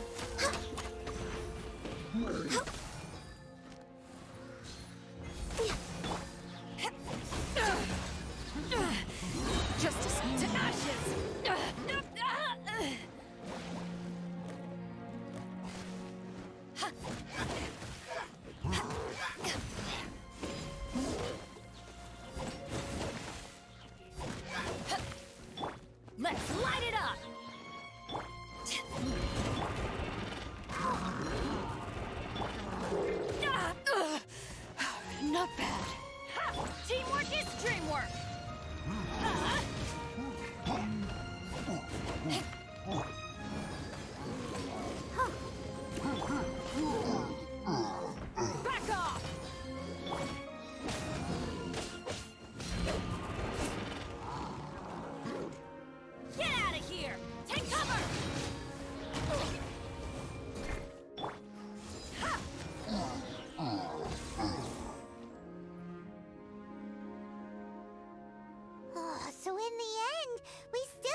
that Abyss Herald.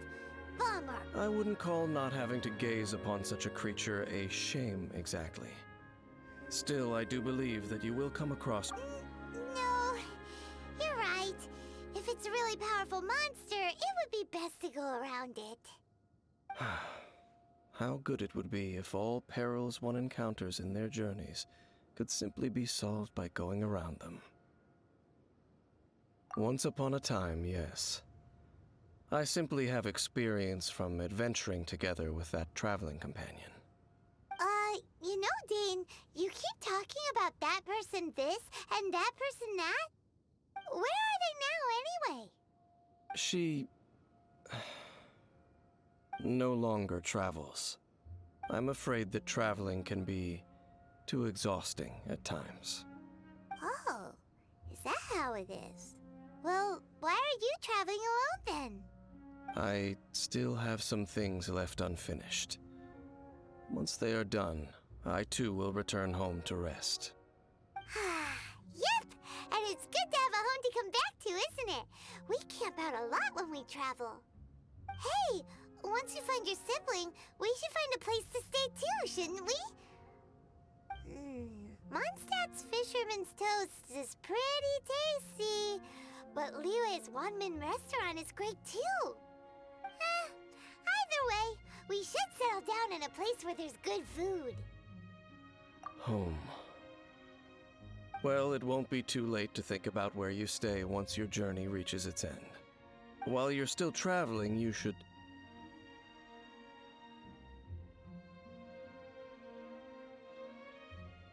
Huh? What's familiar? A familiar feeling, you say? It could be someone you know well, or perhaps a monster. Whichever it is, we should see it for ourselves, and thus see clearly. We can reach the top of that cliff from over there. Let's go. Whoa, Dane moves really fast, doesn't he? Let's use that wind current nearby to catch up.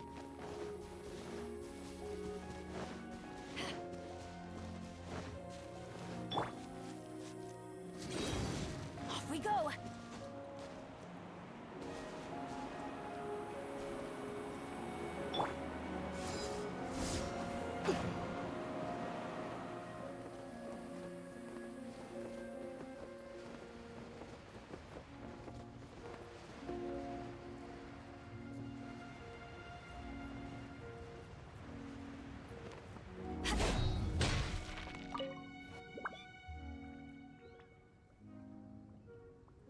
Can you still sense that familiar feeling that you spoke of earlier? But it doesn't feel like there's anything around here. No monsters, no people, nothing. Indeed. There doesn't seem to be anything strange about this place. It doesn't look any different from the last time I was here. My traveling companion brought me here on our previous journey. So, Dane, what about you? What's your favorite place? Me? I no longer remember. I merely followed my traveling companion around on that journey. That's all there was to it. Huh? A ruin guard's footprint. A ruin guard was wandering around here? No peace to be found, even for a single dandelion.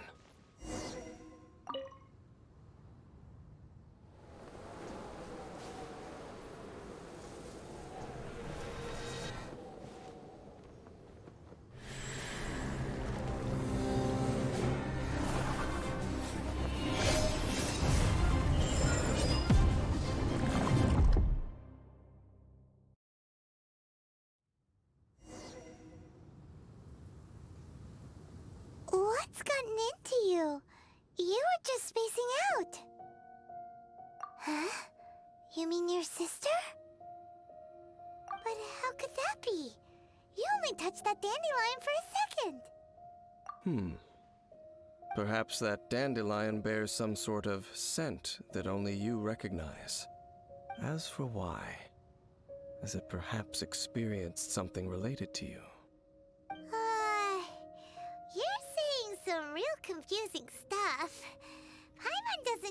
at all.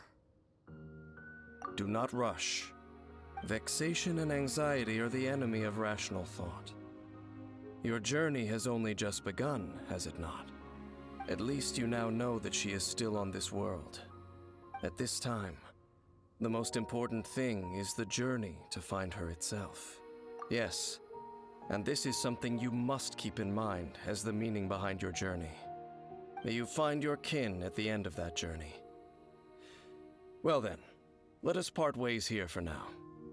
Huh? You're leaving? Already? Only for now.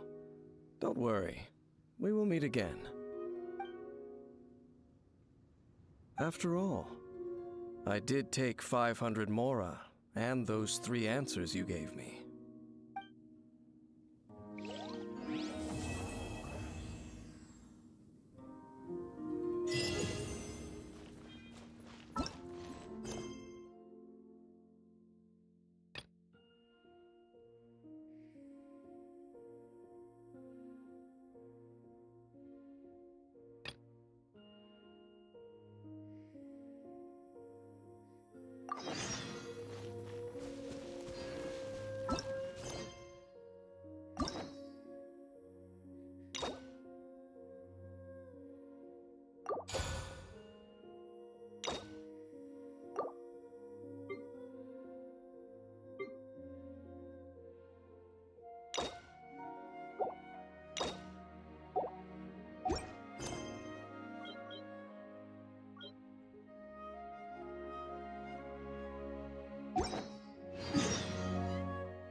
Oh, yes! Yes!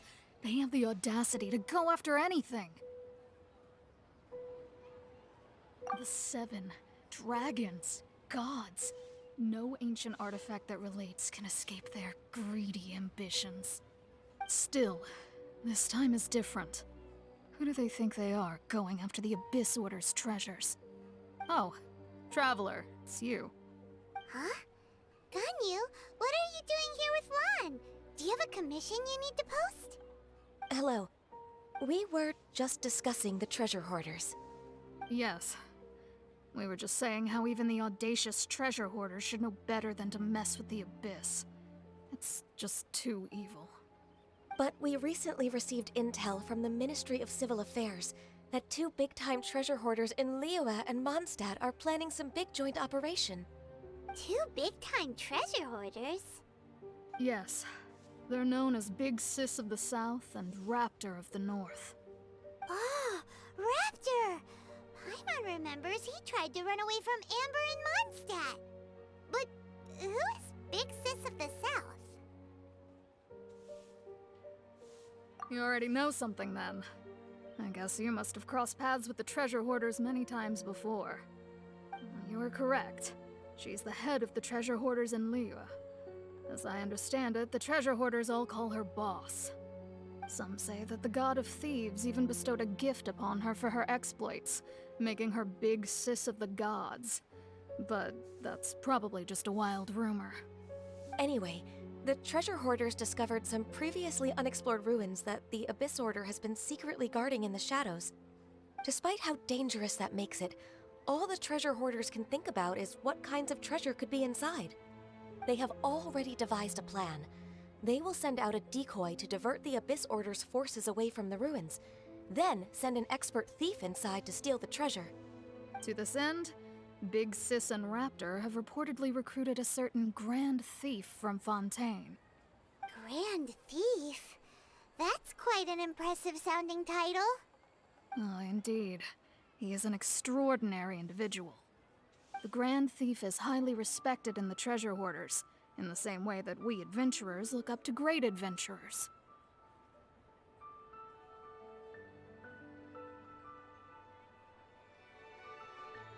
Ah, you met the living legend himself while you were in Mondstadt. Correct. The Grand Thief is someone just as renowned as him. So, despite being relative big-timers in Liyue and Mondstadt, Big Sis and Raptor had to put in a lot of work to convince a thief of his status to come and personally oversee this operation. With the major changes in Liyue recently, the Ministry of Civil Affairs and the Millelith already have their hands full. They don't have any time to investigate rumors about treasure hoarder activity. But anything related to the Abyss makes me feel like there is some unknown danger lurking beneath the surface. So I decided to come to the Adventurers Guild to post a commission.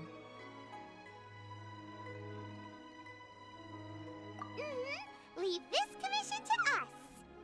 Oh, thank you so much. Good to see this in the hands of a reliable guild member. Well then, good luck. The guild will take care of the details of this commission.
There are signs of treasure hoarder activity here.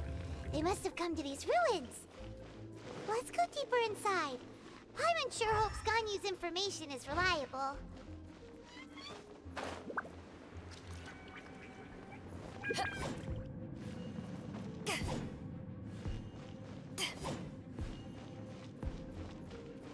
There aren't many guards here. Looks like their plan to draw away the Abyss Order's forces really worked.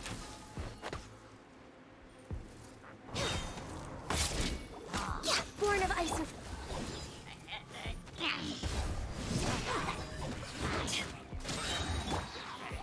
Get out of here!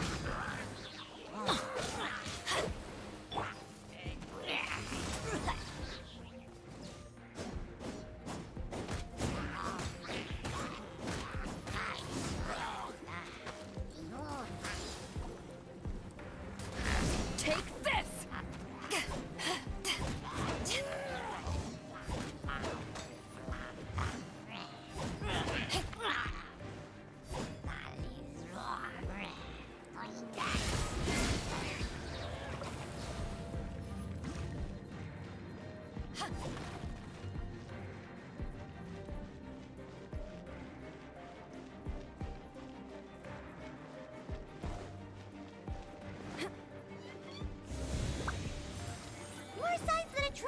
was here.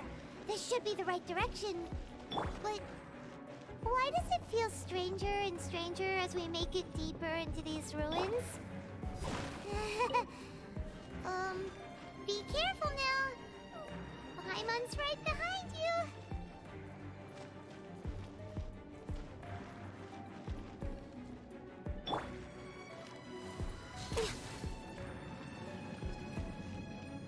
We're way behind schedule. Back off!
This looks like a person.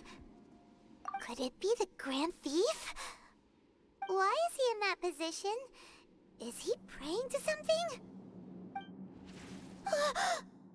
That's...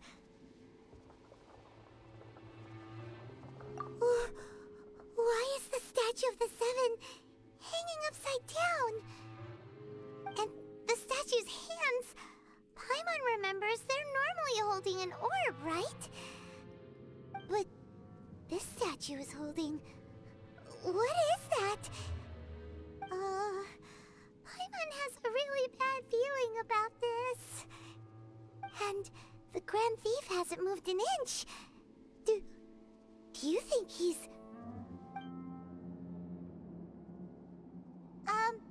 Hello? Are you okay, mister?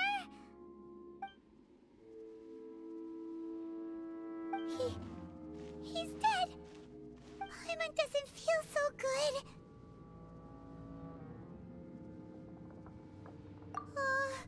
Let's get out of here, and fast! We should report back to Ganyu and Lon. Ah! Now what?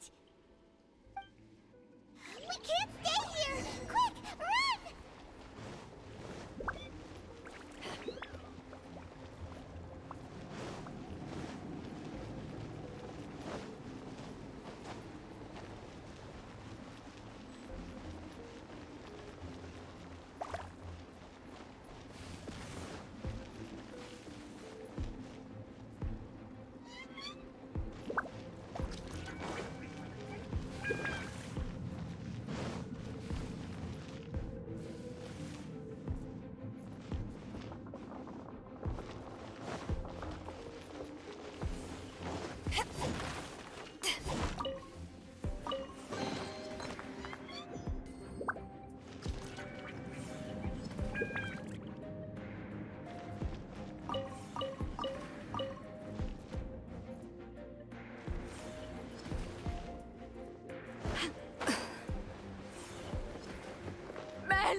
Let the show begin.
Next on the agenda...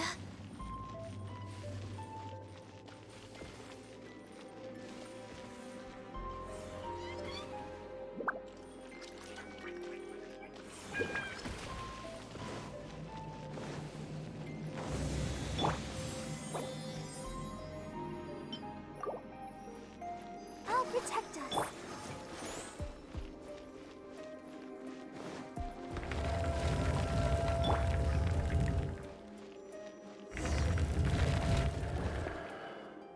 You cannot spy on the secrets of the Abyss. You have come here. You have seen our secrets. For this, you must pay the price. As a herald, I will mete out your punishment. An Abyss Herald?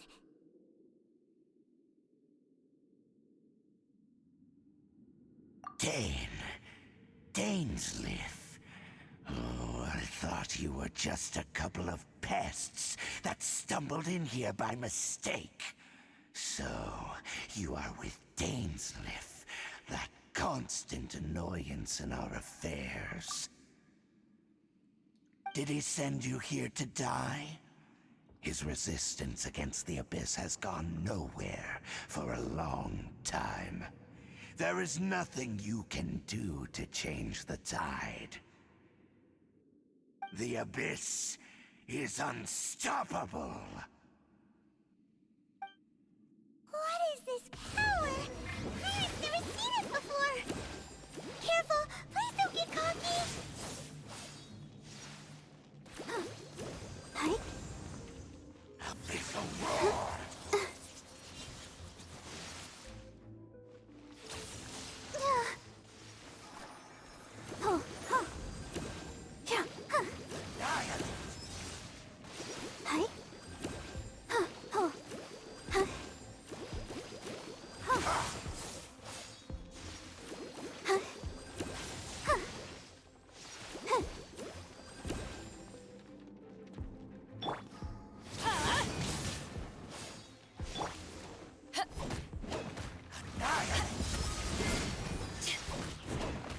No touching! We're way behind schedule. Let the show begin. Yeah. Next on the agenda, come on! Focus! No touching! Hi.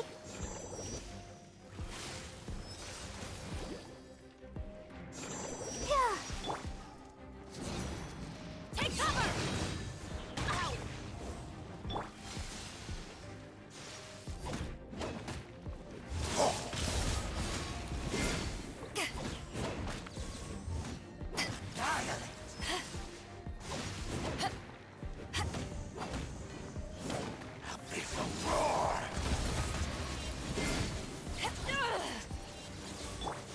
Oh, let's dance. Born of ice and frost. Hi. Yeah.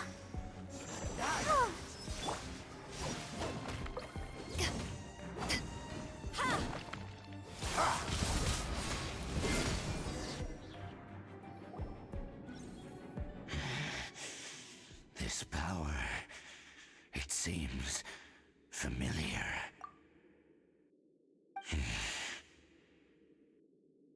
I see.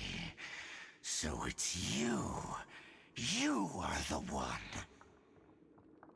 In that case, I shall stay here no longer.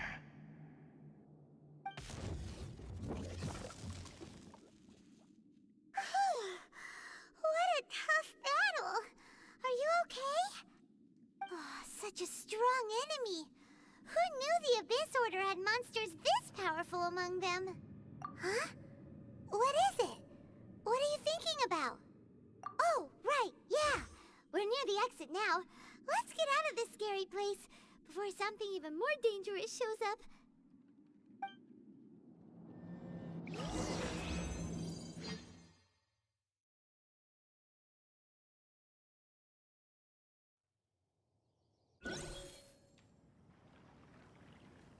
So, we meet again.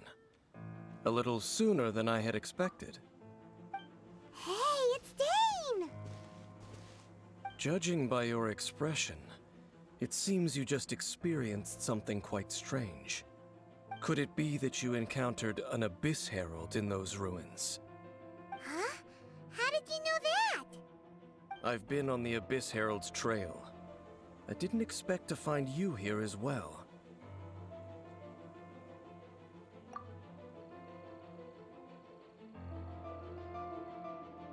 An inverted statue of the Seven, holding abyssal power in its hands. No, I have never seen such a thing during my time fighting the Abyss, though I have had my suspicions. Tell me the rest of what happened in there. So you escaped the ruin depths filled with abyssal power, and then? And then, as we got close to the exit, an Abyss Herald suddenly appeared and blocked our way! We fought a big battle with that thing. Maybe it hasn't gotten too far yet. Yes, this is a rare opportunity indeed. Come, let's catch up to it. Let's go! A rare opportunity? With Dane helping out, maybe we'll be able to solve more mysteries about the Abyss.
When stuck on a deserted island, rain is a precious source of...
When stuck on a deserted island, rain is a precious source of drinking water. There's no need for it now, though.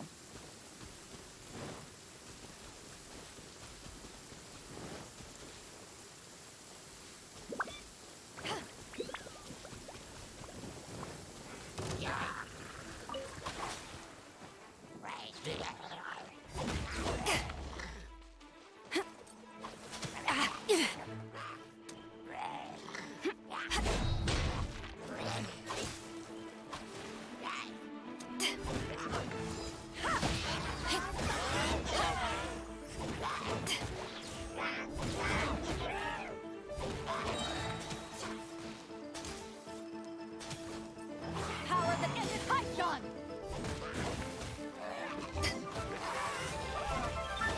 Back off!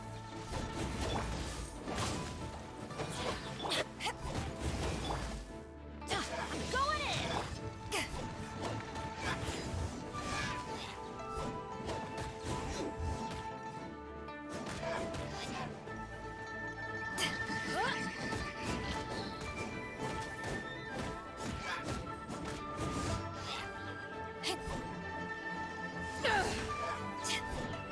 Let's light it up!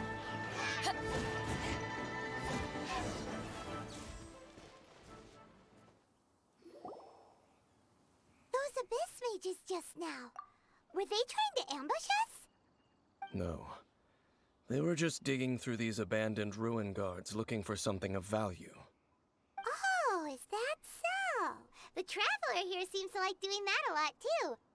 Looking for chaos devices, chaos circuits, you know, that kind of stuff.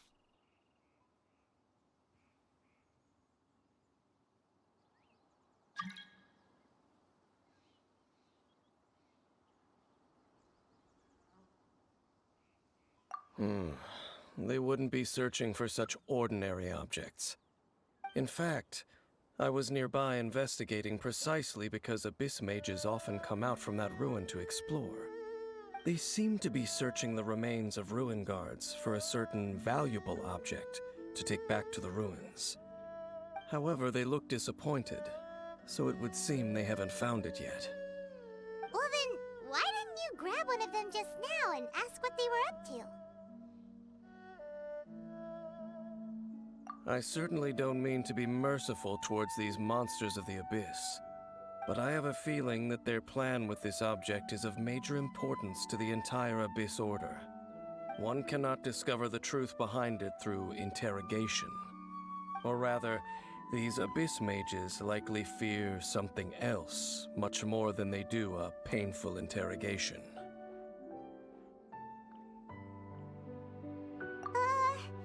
Paimon is getting goosebumps thinking about all this. All right, we shouldn't waste too much time here. Let's continue our search.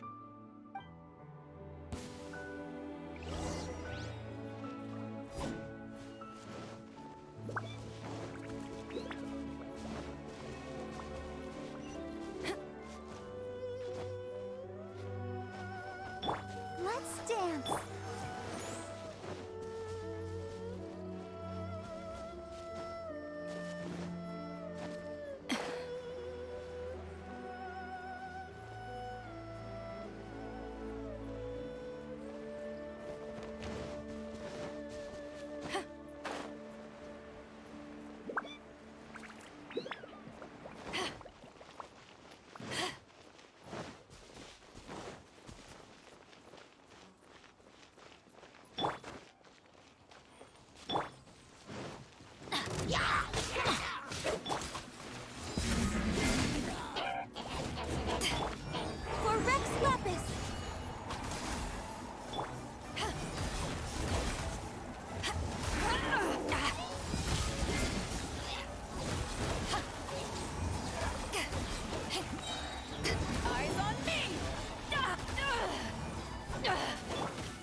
ruin guards sure are active around here.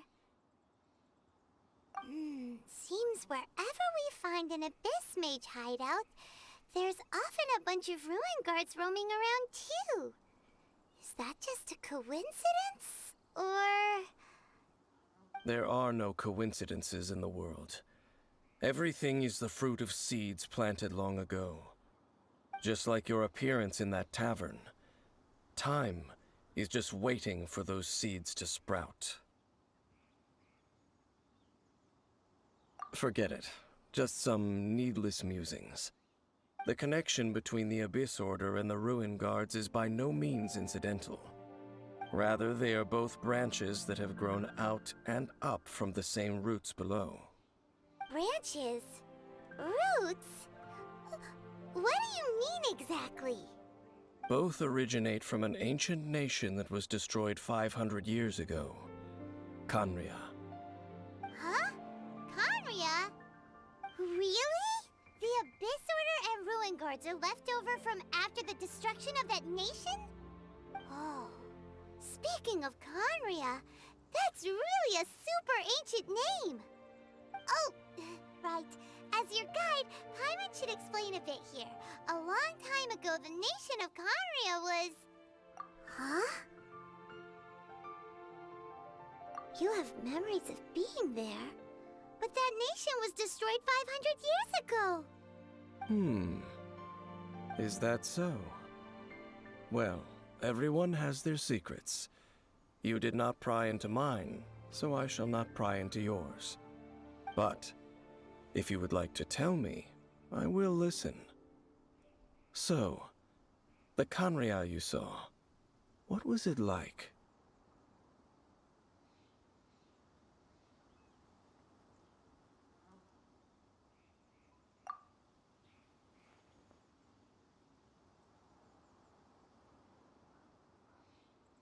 So that's the complete story, huh?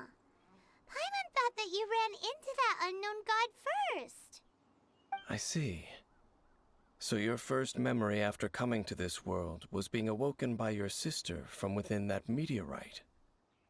It seems your sister woke up first. But the question is, how long before you? And then your sister told you that the destruction of Khaenri'ah plunged the whole world into chaos, and that you two should leave this world called Teyvat? The destruction of Khaenri'ah? She said that? That destruction you witnessed, that's history from 500 years ago. It seems the first time you awoke in this world was indeed during that period. Huh. So your sister must have understood this world better than you did, because she woke up first. And it was shortly after that that you encountered an unknown god who blocked your path, so you couldn't escape. Oh, Paimon knows this part really well. I understand. When you awoke at that time and hurriedly tried to leave for another world, you didn't know anything about Khaenri'ah. But now, since you have come to gain some understanding of Teyvat, you are able to guess that the war you witnessed all those years ago must be the war that ended Khaenri'ah. Am I right? Ah, if that's the case, you must have been flipping through all sorts of books during our adventure these past few months. Before going to Mondstadt, you had just looked at some vague materials. Later, we managed to gather a whole bunch of old books from all around Mondstadt and Liyue, but you told Paimon they were useless. So, the whole time you were just trying to learn more about Khaenri'ah so you could find your sister?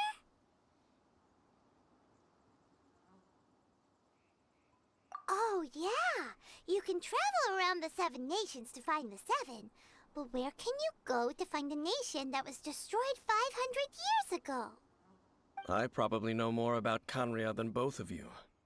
Khaenri'ah was a nation without a god. Not because it had a god that died or abandoned them, but because it never had a god to begin with. It was a powerful nation, built purely by humans. An unprecedented, flourishing, and glorious civilization. It was the pride of humankind. A nation without a god? Later events unfolded just as you remember. It was all destroyed by gods. You mean that... 500 years ago, the gods descended upon the world and brought desolation to Kanya. The pride of humankind was uprooted and crushed, like a weed removed from the garden of the gods. How could that be? The history books don't say anything about that. Yes, well, continuing to discuss the past now will only dampen our spirits.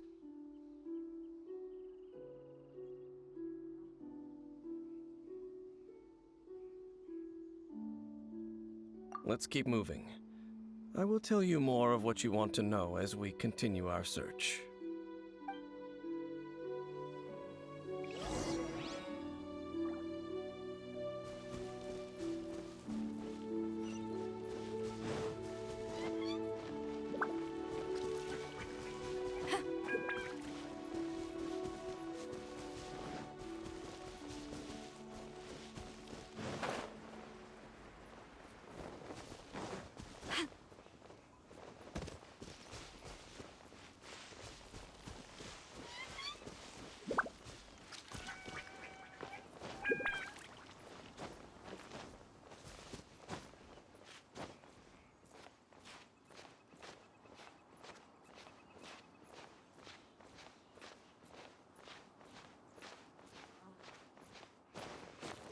Let the show begin.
Over there! It's more ruin guards and abyss mages. Dane was just saying how these ancient machines are from Conria. So, did Conria have a lot of ruins that needed to be guarded? No. Ruin Guard is the name modern people have given these machines. No one called them that 500 years ago. These Ruin Guards were known as field tillers by the people of Conria. Field tillers? What a strange name. It's not like you think. Field tiller was just a code name. The people of Conria like to give code names to their weapons. The land is not to be tilled with farming tools, but rather is to be fought for with steel and blood. This is how the field tiller came about. Fought for with steel and blood?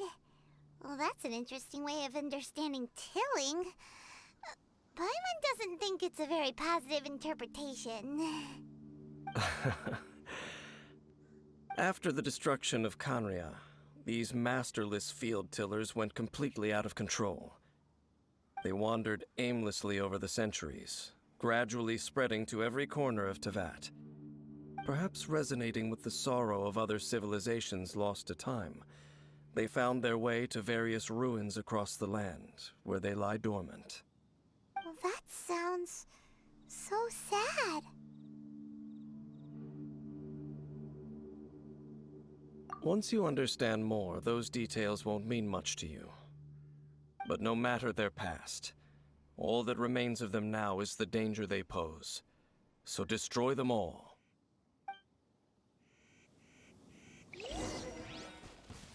Don't touch him! Blaze over! Oh. Go, Barbara, go!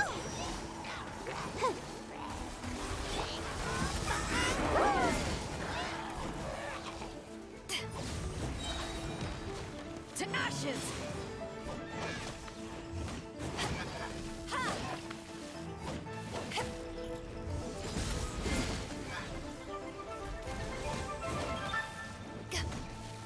I'm going in! Out of the way!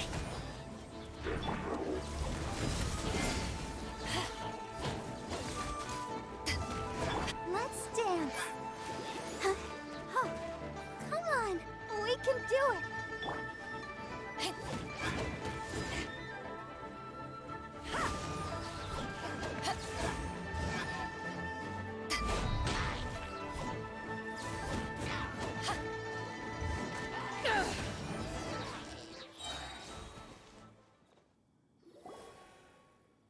Huh? This abyss maze dropped a talisman. Could it be a communication of some kind? This talisman seems connected to the Abyss Herald. But why would an Abyss Mage be carrying it? Perhaps it really does contain information about their operation. But Paimon can't read the writing on it. Is that the script of Conria?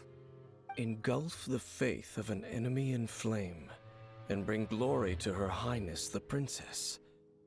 What? Is that what it says? Loom of Fate, initial operation. They, the Abyss, seem to be carrying out a large operation. The keyword here is Loom of Fate. It seems like they are still launching the operation, or rather, are still conducting preliminary tests. Loom of Fate? What's that? Is it literally a fate-weaving machine?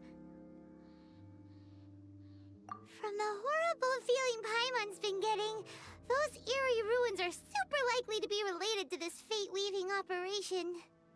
So, Dane, what message does this talisman contain? I'm reading it now. An ambitious operation. But some parts are difficult to understand. How so? In short, the first phase of the plan is related to Osile, Overlord of the Vortex. The Overlord of the Vortex? You mean that god in the ocean? What do they want with Osile?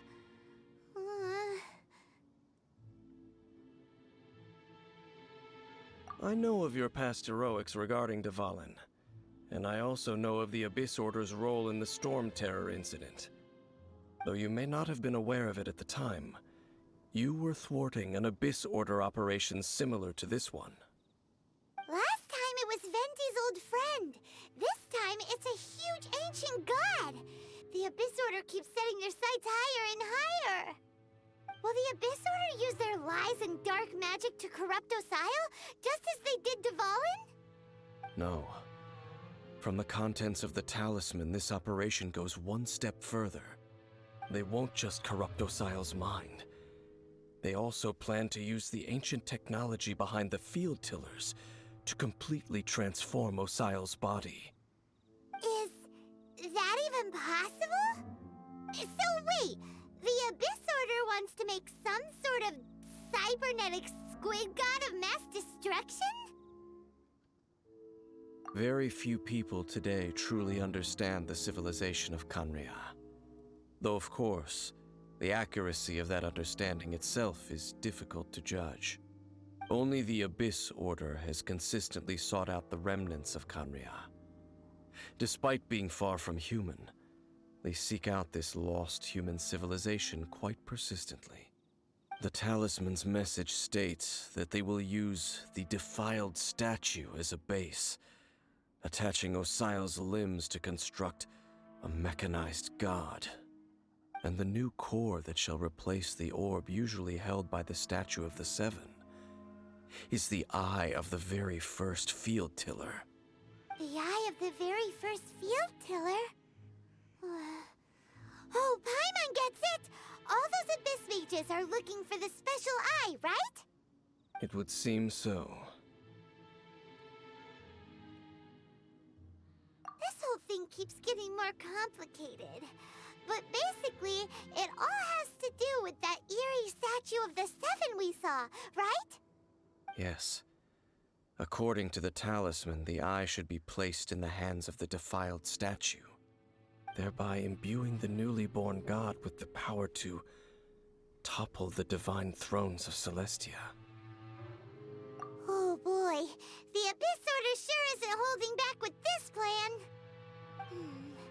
Since no one knows where the first field tiller is, how about we take the information about the statue as the starting point for our investigation?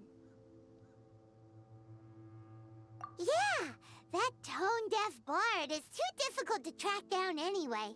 Let's go to the cathedral first and ask around. Maybe we'll learn something. The cathedral. Huh? What's the matter, Dane? Nothing. Let's get moving.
It's hard to remain on dry land for so long. Never quite seem to get my land legs back.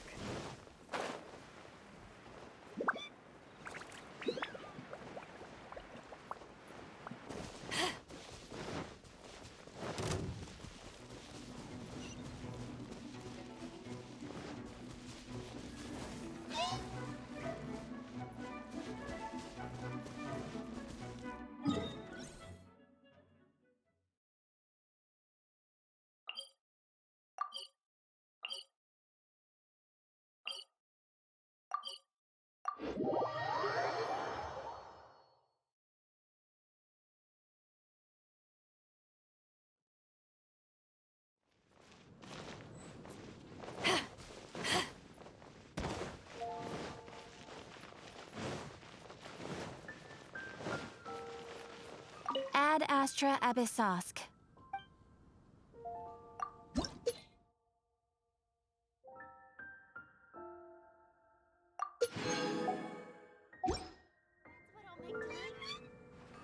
Ad Astra Ab...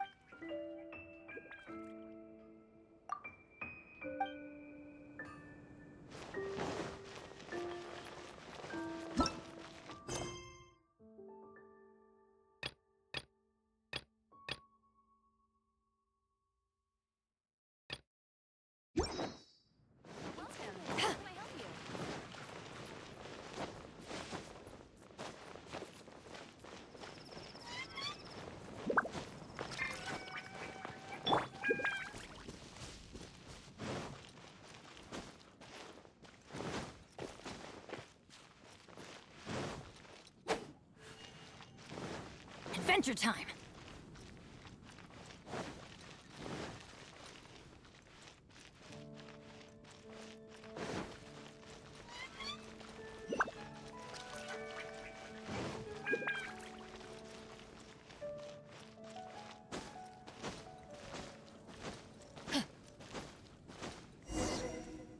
huge statue, a grandiose cathedral. The people of Mondstadt clearly spent a great deal of resources and energy to construct them. But how aware of this was the Animo Archon on receiving this gift? And how much did he give back in return? Faith doesn't ask for anything in return, though, does it?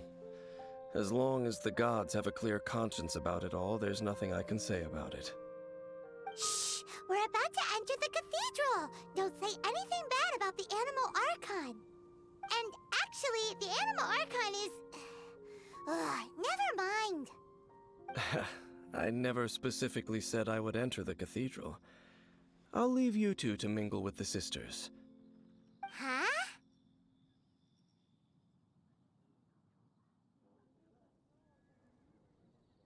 You are the honorary Knight of Mondstadt.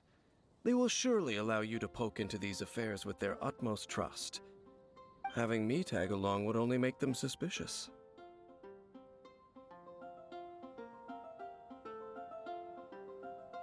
Correct. And just as our little friend said, I might say something bad about the church at any time. When a non-believer steps onto holy ground, the result is never pretty. I have never received the favor of the gods in the past. I don't see any reason I would need it now, or in the future either. That's enough about that. While we've been chit-chatting, the Abyss Order continues to act. Okay, then we'll just go in ourselves and ask around. I should warn you about one thing. Don't go mentioning the defiled statue inside the cathedral. The Church of Favonius wouldn't ignore the matter of the statue. But if they rashly tried anything against the Abyss Order, it would only ruin whatever element of surprise we may have. Also, meddling in the affairs of the Abyss usually doesn't end well for anyone.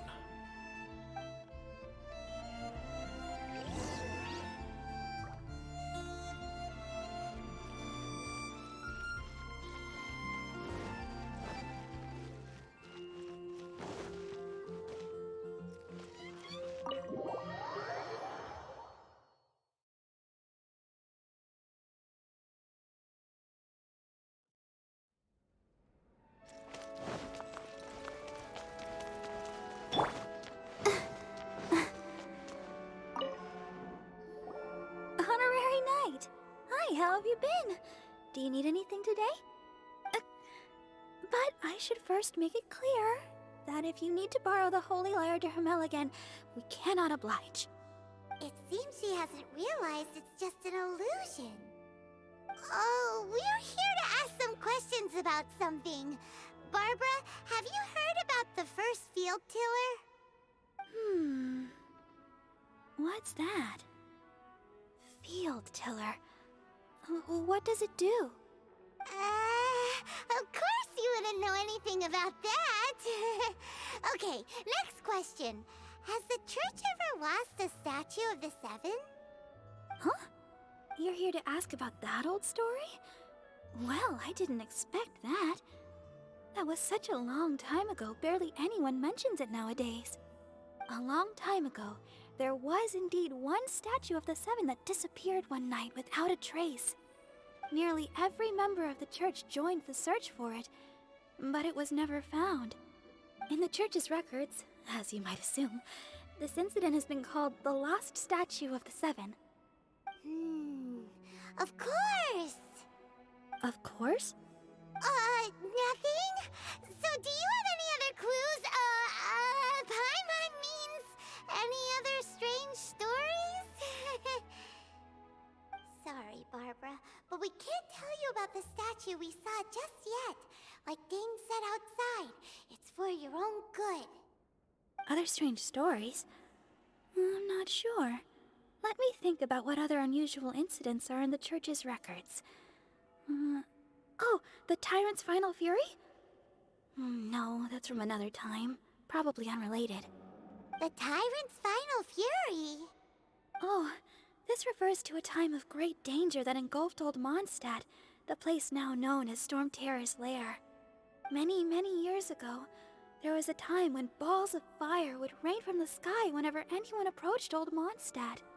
Balls of fire raining from the sky? How terrifying! People at that time believed it was a curse laid down by the god of storms, so they referred to it as the tyrant's final fury. This strange phenomenon continued for about a year. No one was ever able to solve it. It just gradually ceased on its own. Right. Later, the theory of the tyrant's final fury became less probable in the eyes of the church. Common reasoning dictates that the god of storms wouldn't shoot fireballs. Perhaps it was something else that caused the disaster. Anyway, this incident might not be related to the lost statue of the Seven, but I just can't think of any other strange incidents that might be. It's okay. Thanks anyway. There's that pointless word, thank you, again.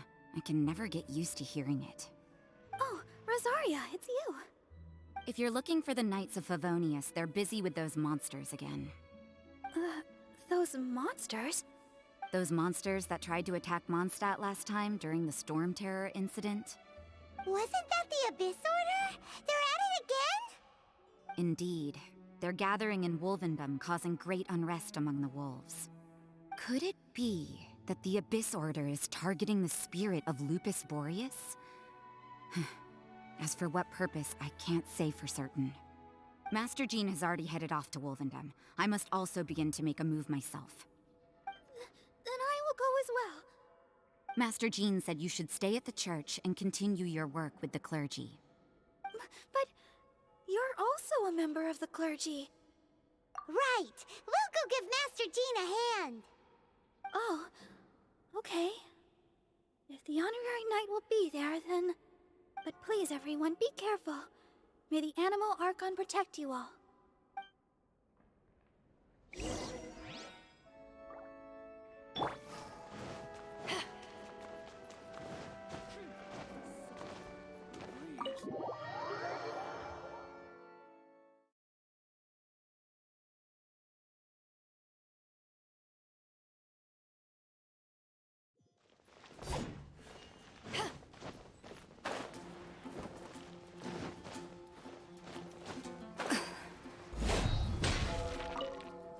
I see. Has the Abyss Order already launched a new operation? This could very well have something to do with the defiled statue. We should go as well. But what is the Abyss Order going to Wolvendom for anyway? Are they looking to do the same as they did with Dvalin? Not again! No, that's not likely. Unlike Osile, who was just suppressed, Andreas died long ago. Today, it is just his spirit that stands guard over Wolvendom. The Abyss Herald may just be targeting the spirit of Andreas in an attempt to garner some information from one of the Animo Archon's old companions.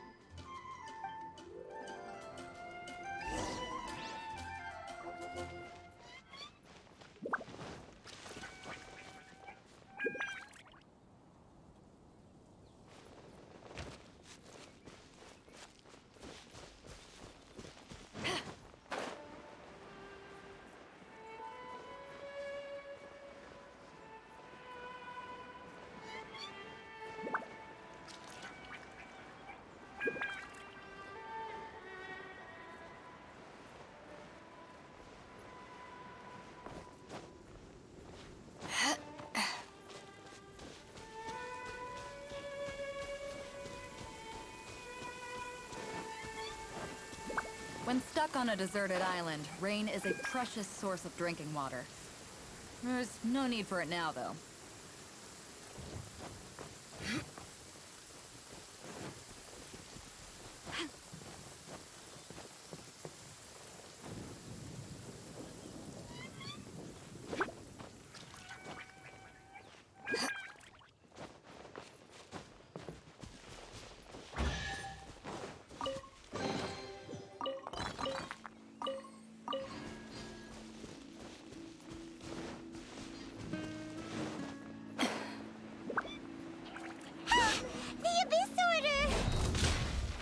Don't underestimate the enemy. Let's take them now. Oh, it's... Ouchie!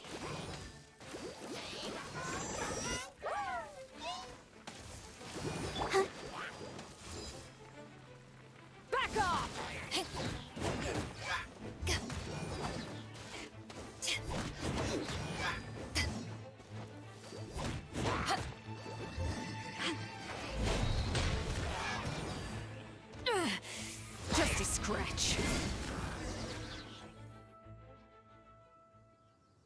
Whew. There sure are a lot of enemies around here. The closer we get to the target, the more enemies there are. Fits the Abyss Order's style. Yeah, let's go! I'm not going any further. Huh? Why not? Is it because you're afraid of fluffy animals? It has nothing to do with wolves. It's because Boreas was an ancient god, yet he willingly became a servant of the Seven. I cannot possibly agree with his actions. I don't desire any interaction with him. Besides, you're the one people like. I'm less likable. There's nothing special about gods anyway. It's just my opinion, but a word of advice. Always be on your guard when around gods. You shouldn't place too much trust in them, but at the same time, don't go too far in the opposite direction. Don't go trying to overthrow them or hunt them down, even if the god in question is your sworn enemy. Don't trust them and don't hunt them. That's some awkward advice. Does Dane hate the Seven, or is he protecting them? Lest I repeat the failings of my forebears, I will tell you one final fact. Huh? What fact? The destruction of the nation of Canria by the gods is the reason the Abyss Order now seeks to destroy the nations watched over by the Seven. Well, enough chit-chat. We should get back to business. I will go take care of the remaining Abyss Order members in the area. Try and keep your visit with Boreas brief. Afterward, let's meet at the entrance to Wolvendom. Up, there he goes. What a strange man. Yeah, that's true. You also keep your guard up against unfamiliar gods. At the Rite of Dissension in Liyue, your decision was very similar to what Dane would do. Not the easiest situation. Honorary Knight, Paimon, what are you two doing here? Oh, Master Jean! So glad we found you. Rosaria told us that you came here to fight the Abyss Order, so we came to help. Then your help is greatly appreciated. The Abyss Order's sudden offensive is very strange. They have surrounded Wolvendom. I am preparing to send out some knights to fight back. I just scouted out all of Wolvendom, but I did not see you. Rosaria told me that the Abyss Order is going after Boreas. But the Abyss Order and Boreas... what is the connection between them? They just like to cause trouble. Do they really need a reason? The Abyss Order already went after Devalin. It's not too surprising that they would also go after another one of the Animal Archon's buddies. That is true. Regardless, whether the reason behind the present threat is clear or not, I will handle the situation. Honorary Knight, please go and check if Lupus Boreas is in any danger. This god's spirit... he does not often see people, but I hear that you have met him before. Maybe it is best that you are also the one to meet him this time. Okay, be careful. Thank you for your help, Honorary Knight of Favonius.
you!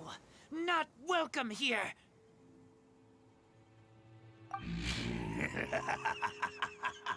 So, the wolf's wretched spirit likes to raise wild pups now. You claim to be a guardian, yet your once sharp claws have clearly dulled since your days of godly glory. If you serve us, we can restore your divine powers you once held in the past. Lies. Lies. What the heck is this ceremony? He looks like he's in a lot of pain. Oh no, is this the same thing they did to corrupt Dvalin's mind? Wolves never surrender! But this can't go on. No matter how many times you resist us, your efforts are all in vain.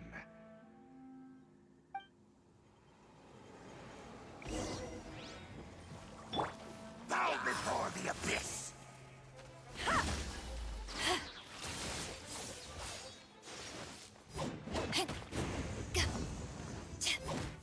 Power that ended Haishan!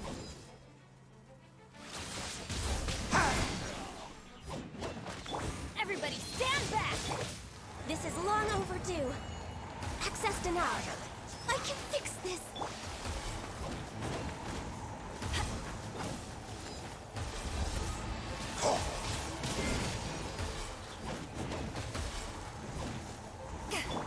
Let's dance.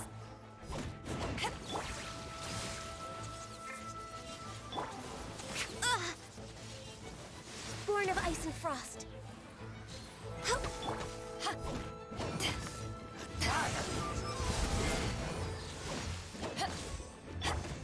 Let's light it up!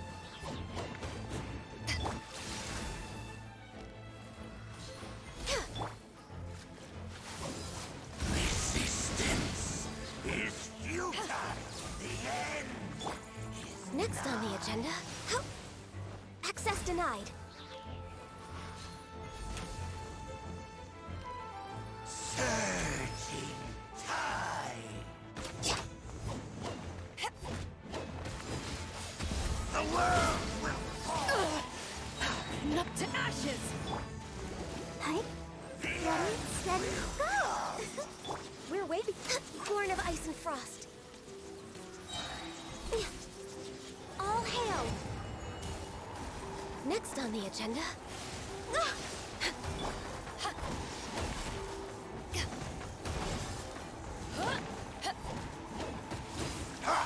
The world will fall. The end is nigh.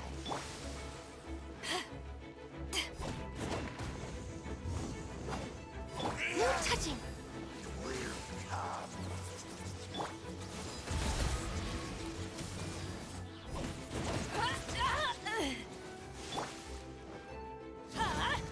Take cover! Off we go! I'm going in! All life will perish. The end is nigh. Let the show begin.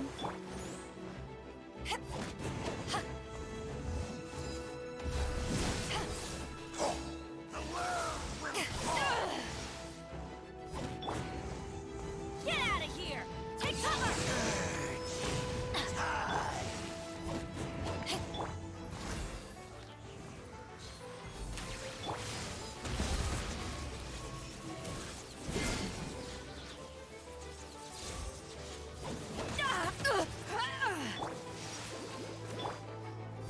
The end is nigh. Back off!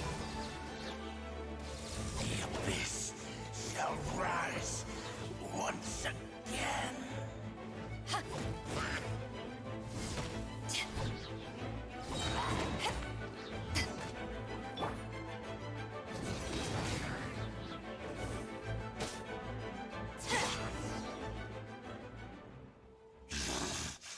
The ceremony was interrupted, How fortunate for you.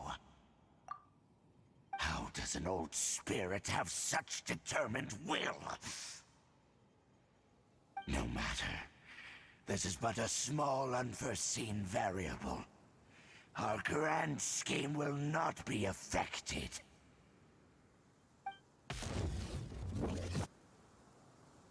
It disappeared again!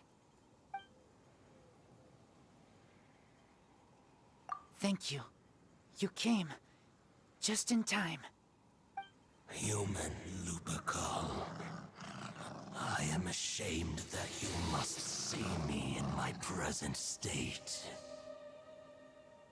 But still, the Abyss Herald underestimated my strength. Lupus Boreas never refuses trial, but scary outsider, not respect trial rules.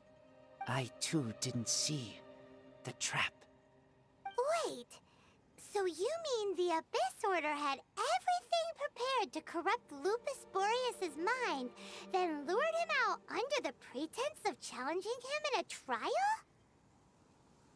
Thank you. In the future, my claws must get sharper. You smelled danger and came here? No, we heard about the danger. Paimon's nose doesn't even know what danger smells like. Besides coming to help, we actually have something to ask you about, too. Excuse us, Mr. Wolf God. Do you know anything about the first field tiller? I pay no heed to the contraptions of humans. I know not what this field tiller is. Though there was indeed one human-made machine that I can never forget. It entered into my proving ground by accident, and I mistook it for a challenger. But it could not think, only fight. It was designed as a pure killing machine from top to bottom. I eventually damaged it greatly with one of my attacks. Before it fell to the ground, it fled the proving ground. By the sounds of it, it's possible that could have been the very first field tiller, right?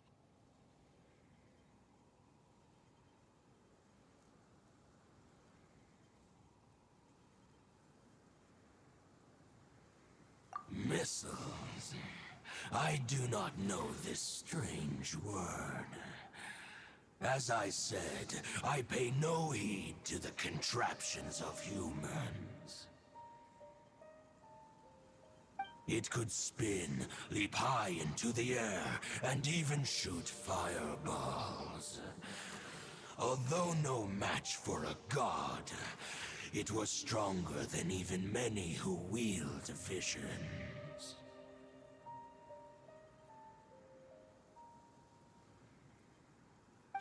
Fireballs?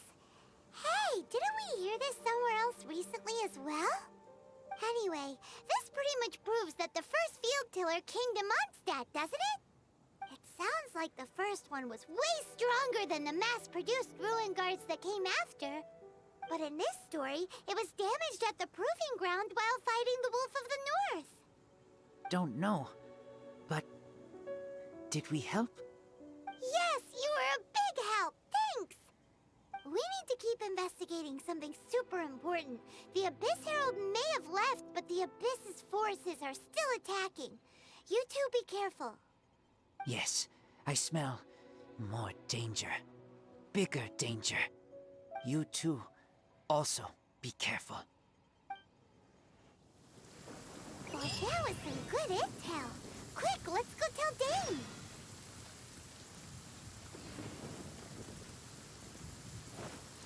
Off we go! I'll protect us.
Did you see Master Jean? I saw her, but purposely avoided her. As both the Lion Fang Knight and acting Grand Master, she naturally would have some reservations towards me. If I'm not careful, one day I may find myself becoming the object of one of her investigations. But back to the matter at hand. I defeated some of the Abyss forces, but wasn't able to gather any information. Did you have more success?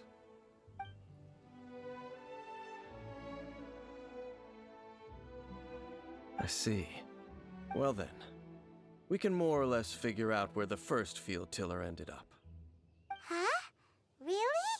Just from the Lupus Boreas story? That information combined with a more comprehensive analysis. For example, the old story you told me you heard in the cathedral. Exactly. The strange story told to you by that young sister, long mistaken to be a curse rained down by a deceased tyrant.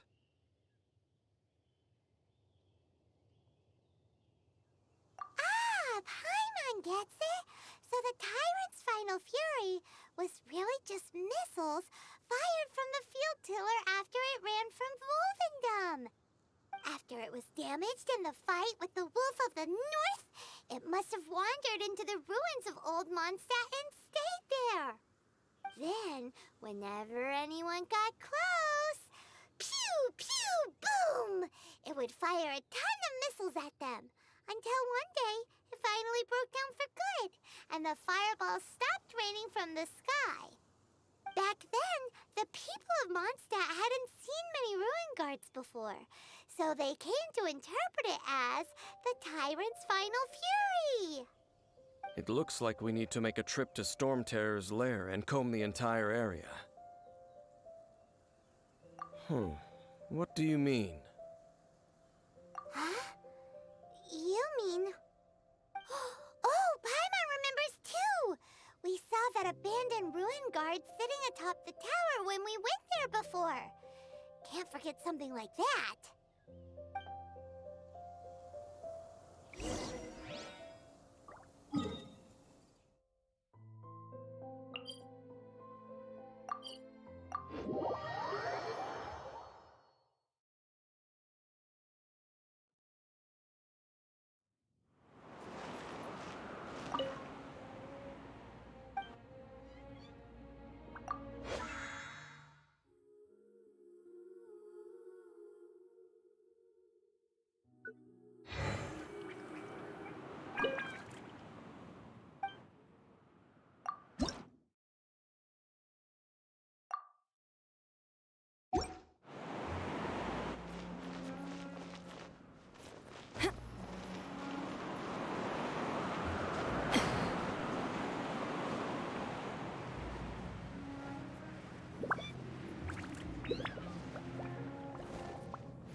This is it, right? Okay then, use your elemental sight to look for the eye. Ooh, so what did you see? Huh? Nothing? Oh, but Paimon was so excited. What's going on? Are you sure you did it right? This requires another method. Using elemental sight on a field tiller is of no use because it is not powered by the elements. Let me give it a try.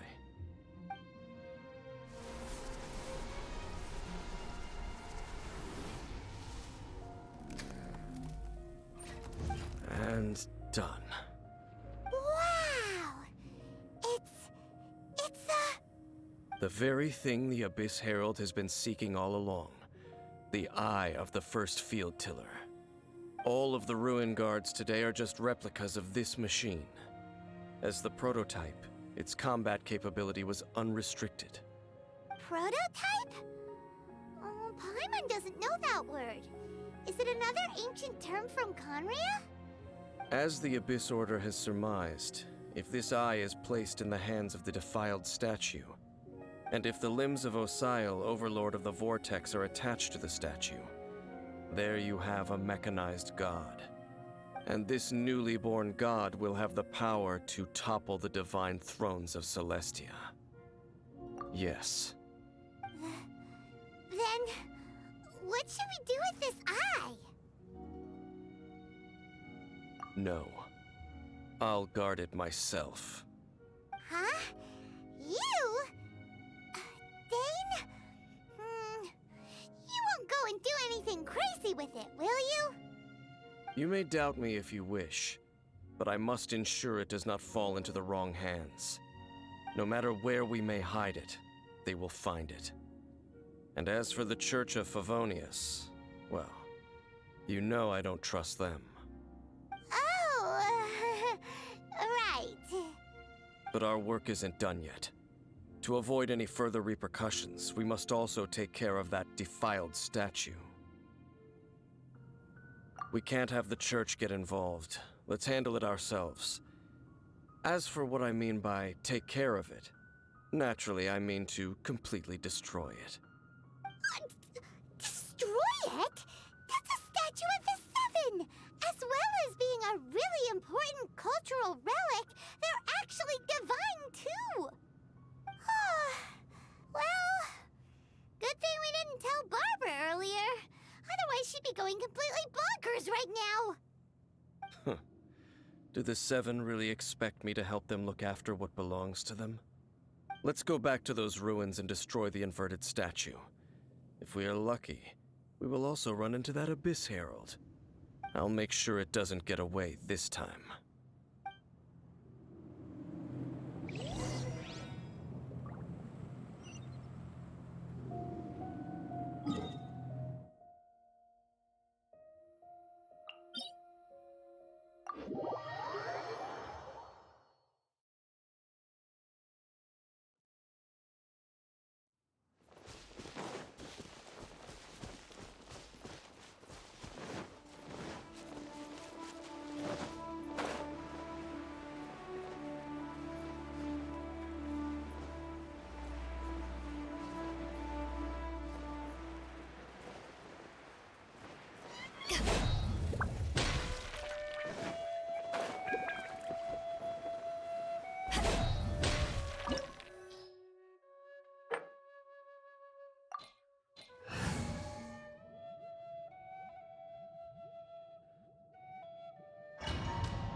So after all that running around, we end up right back here again.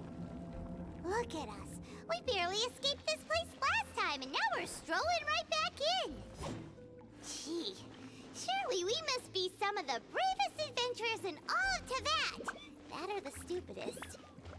To get to that creepy statue, we just need to follow the path we used to escape last time. That should take us right to it. Yep, that'll work. Let's go, and remember to be on your guard.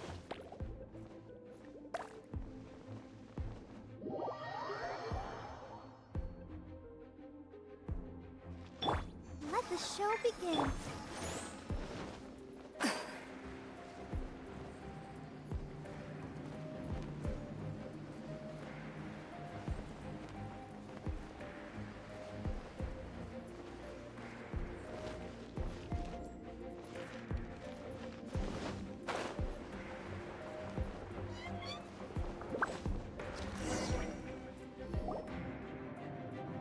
Looks like we're here. An eerie, lifeless, dark chamber. I understand the evil aura you were describing earlier. Oh, such a scary place. Be careful to not be overwhelmed by the power of the defiled statue. The Abyss Herald. It's here. You sense correctly.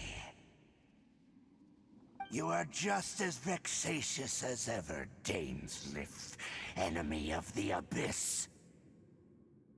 I sense your soul is stained by terrible bloodshed, perhaps from your darkest nightmares, unless... Oh, and something far more dangerous. You reek of a corruption familiar to me. Then we are the same. We're both dangerous. But dangers from outside of the Abyss Order must be caught and caged.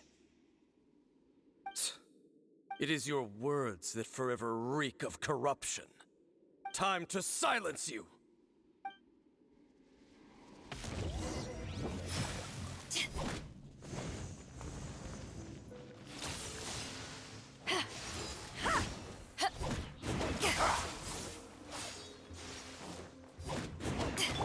I'll protect us.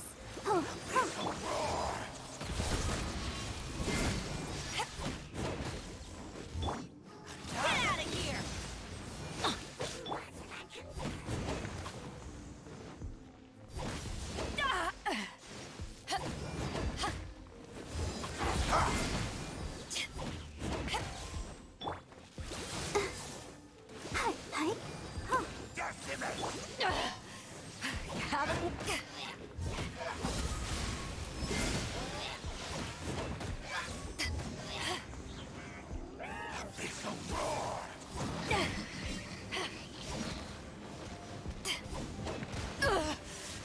Not bad.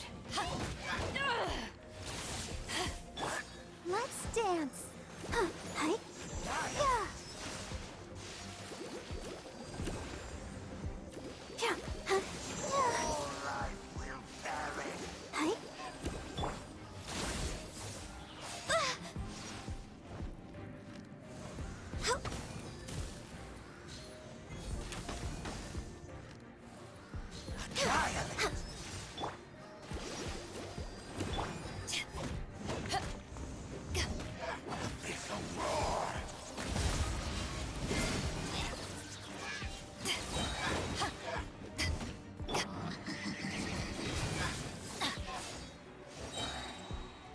Everybody stand back! Eyes on me! Back off!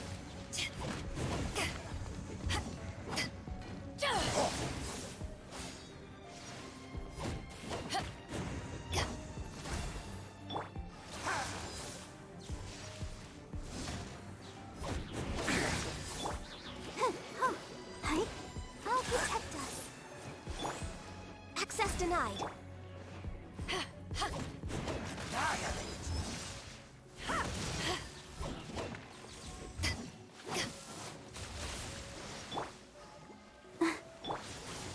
This is long overdue. The end is nigh.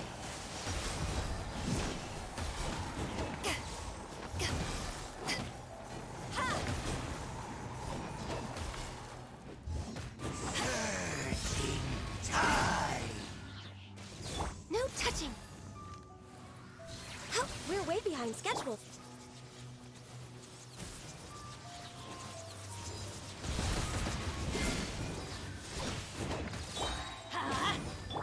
Power that isn't hot done! Born of ice and frost. The end is nigh. Back off!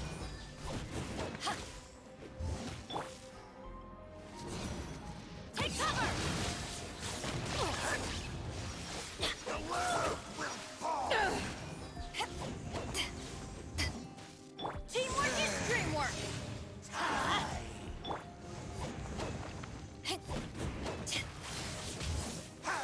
The world will fall.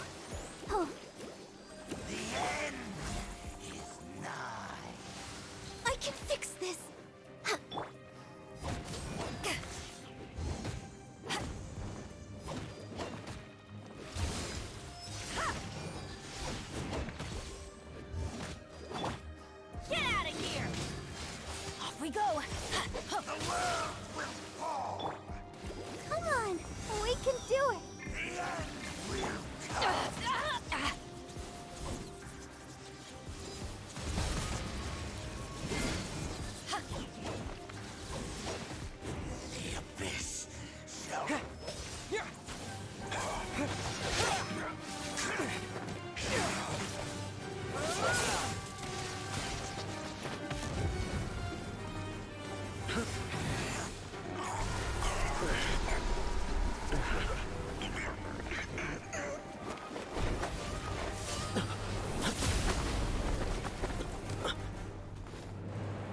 Ether.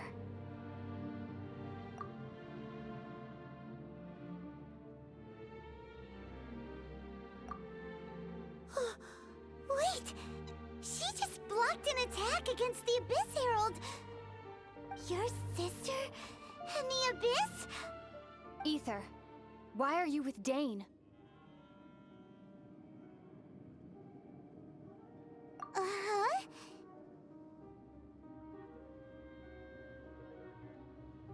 Your sister knows Dane?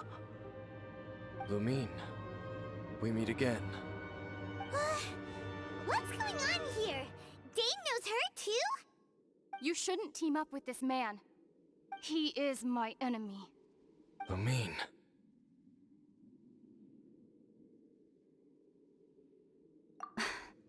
But it must be said. Don't try to stop me. Don't try to stop the Abyss.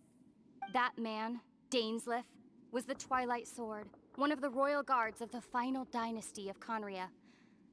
500 years ago, he failed to prevent the destruction of Conria. A curse of immortality was laid upon him to forever wander the wilderness, while he watched the people he was supposed to protect turn into monsters of the Abyss. You're saying Dane is from Conria? The same Conria that was destroyed 500 years ago? And you said the people turned into monsters? You're trying to tell Paimon that the Abyss Order is not only related to Conria, but is actually the people of Conria themselves? And the whole thing about Dane being your enemy... Paimon's so confused. Home. Yes. Of course. Home is wherever we are together. But I cannot go with you to the next world to find a new home. At least, not yet. Until the Abyss has engulfed the thrones, my war with destiny will see no end. Listen to me, Ether. I have already traveled through this world once.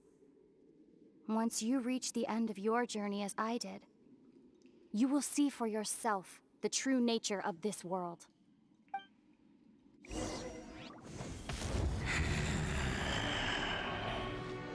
So we'll meet again. Though we need not rush, brother. I have more than enough time to wait for you.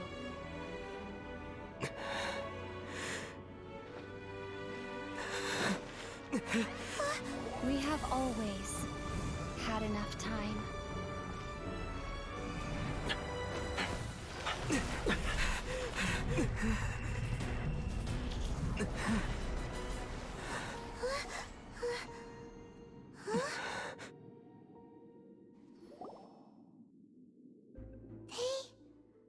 Left. Oh, don't be too sad. We'll find them again. Look on the bright side. At least we got some really useful information. Uh-huh, that's right. At least now, as well as the Seven, Dane is also a key part of finding your sibling too, right?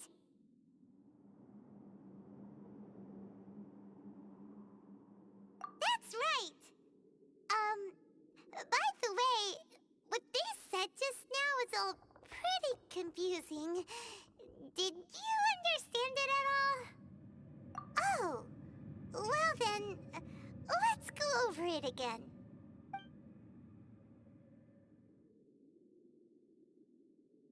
First off, that Abyss Herald called your sister Princess. It seems like your sister is leading the Abyss Order. Even the Abyss Herald answers to her. Still, we don't know for sure if she's the highest-ranking leader in the organization. Also, your sister said that she wants to engulf the thrones and go to war with destiny. What the heck does that mean? Could it be that she wants to destroy the Seven and the Seven Nations?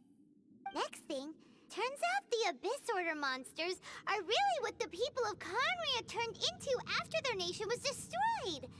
This story is just plain terrifying. And Dane is from Conria too! He witnessed its destruction 500 years ago! But he didn't turn into a monster. And now he's fighting the Abyss Order. So that's why your sister said that Dane is her enemy, right? But if the monsters of the Abyss are the same people that Dane protected all those years ago, then why is he enemies with the Abyss Order now? Also, how come, after all this time we spent searching for your sister, it turns out she's on the side of the Abyss? What's up with that?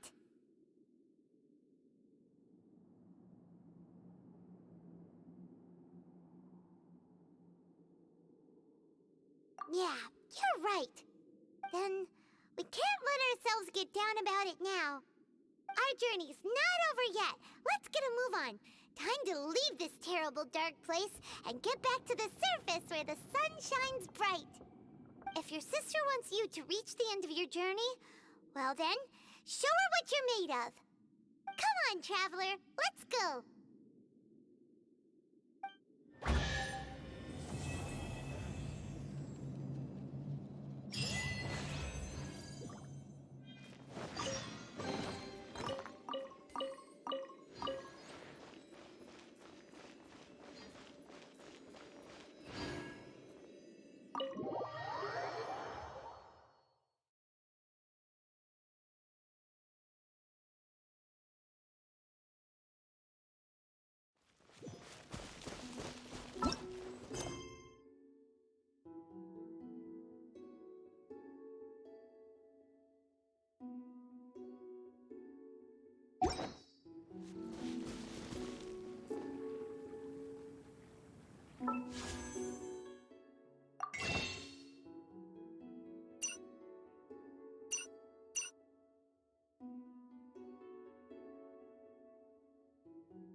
Ah, cold beer after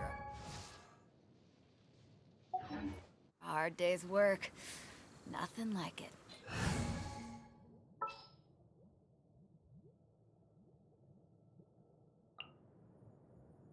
Present. A touch of frost.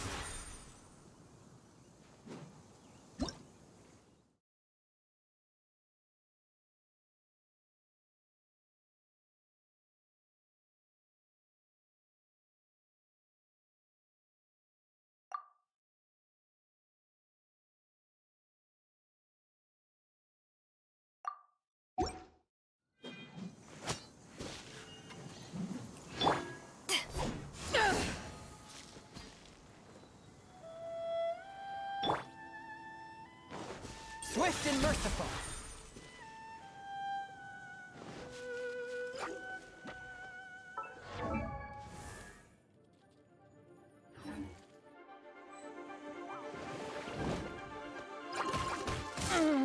This spells the end of the exorcists.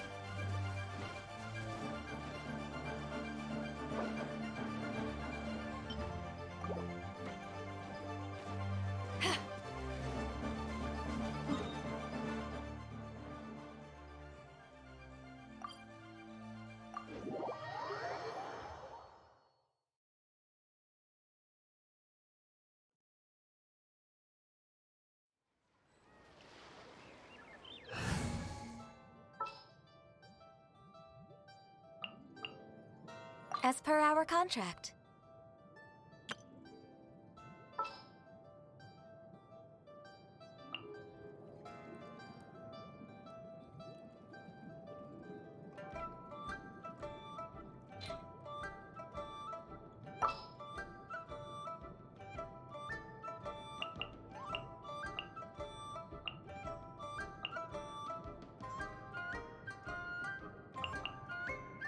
Oh, I'm looking forward to this.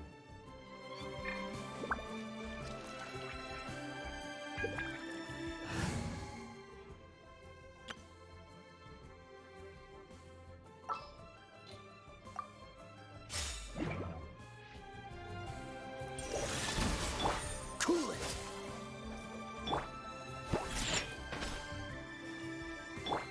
Access denied.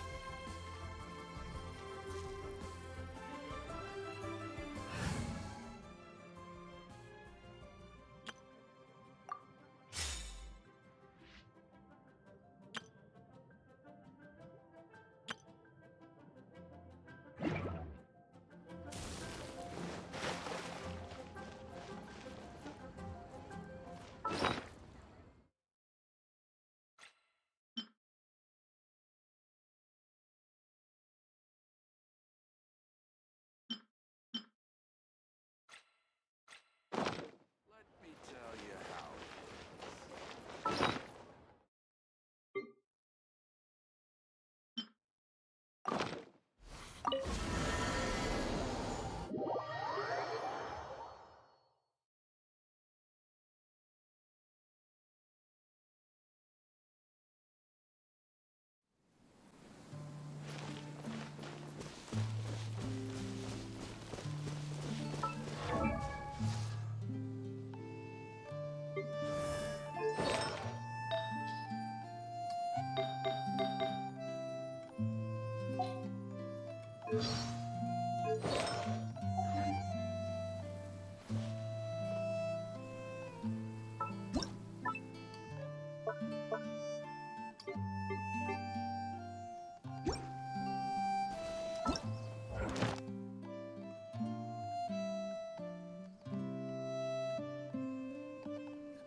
If you ever want to trade tactics, I'm always ready.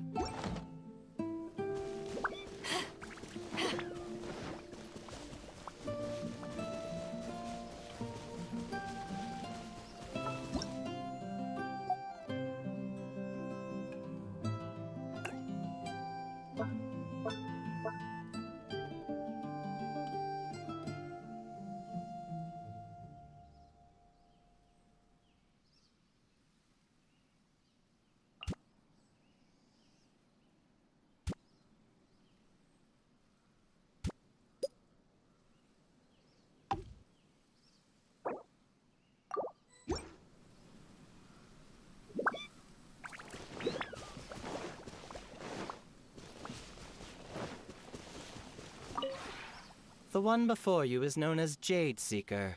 One travels far and wide, seeking naught but to... Ah.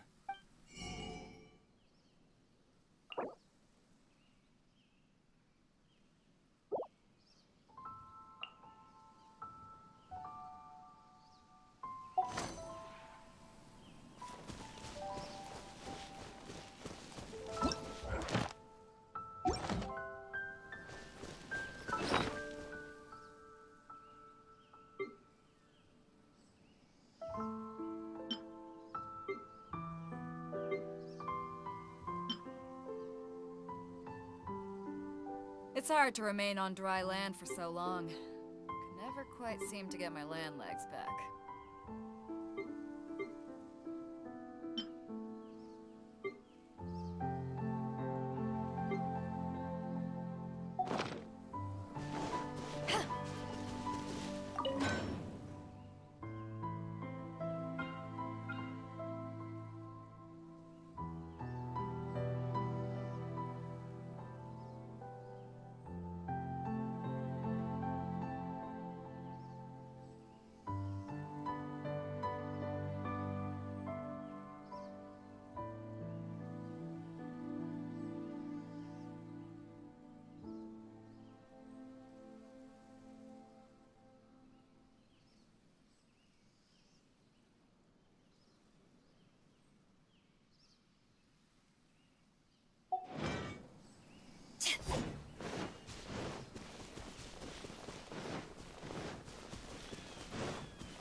You're not used to the place at the moment, but once you've materialized enough rooms and furniture through subspace creation,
when breaking new ground, laying foundations, and furnishing a home, it is best to select an auspicious day for the work at hand. I'll teach you more about this another day. There are many methods by which one might tell if a certain day bodes well or ill.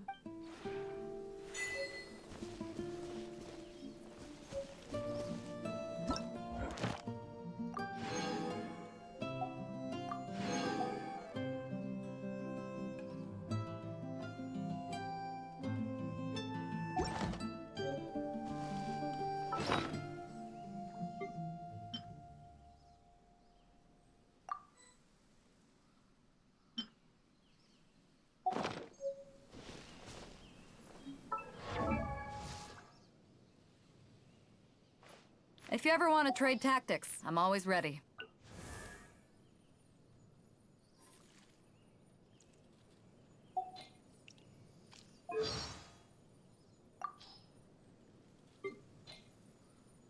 If you ever want to trade tactics, I'm always ready.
Maybe you're not used to the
If you ever have it.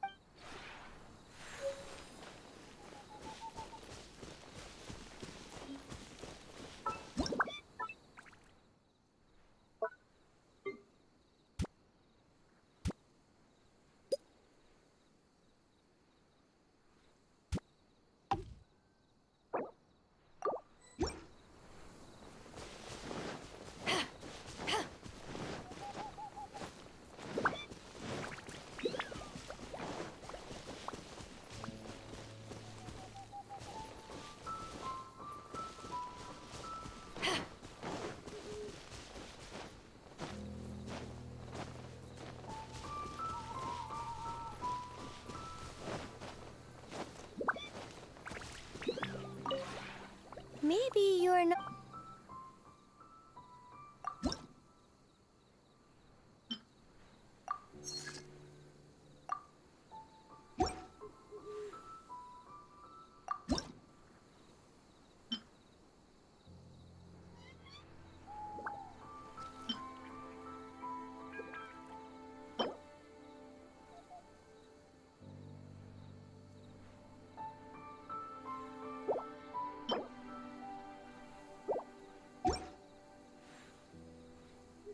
If you ever have any...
Adventure time!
Maybe you're...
If you ever have...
The one before you is known... Ah, encounter...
Maybe you're...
If you ever have it...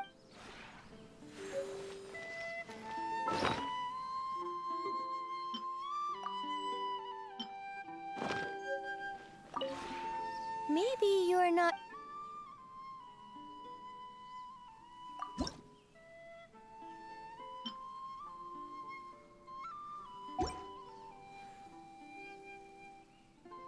If you ever...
Maybe you're not.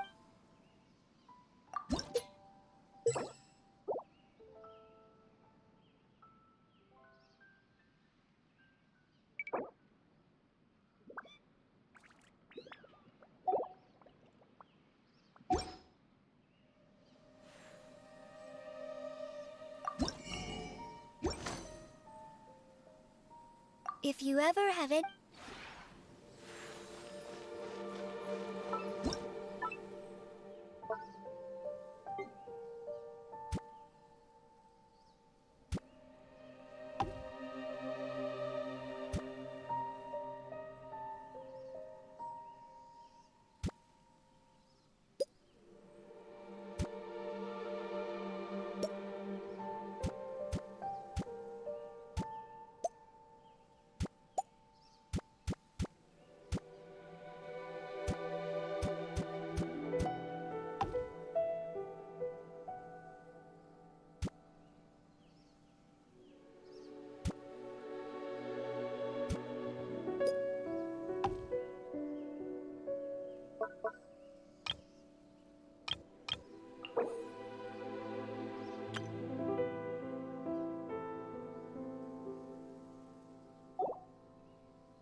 Hey there!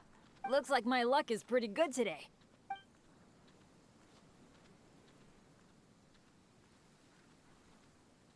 Morning! A new day, a new adventure for us.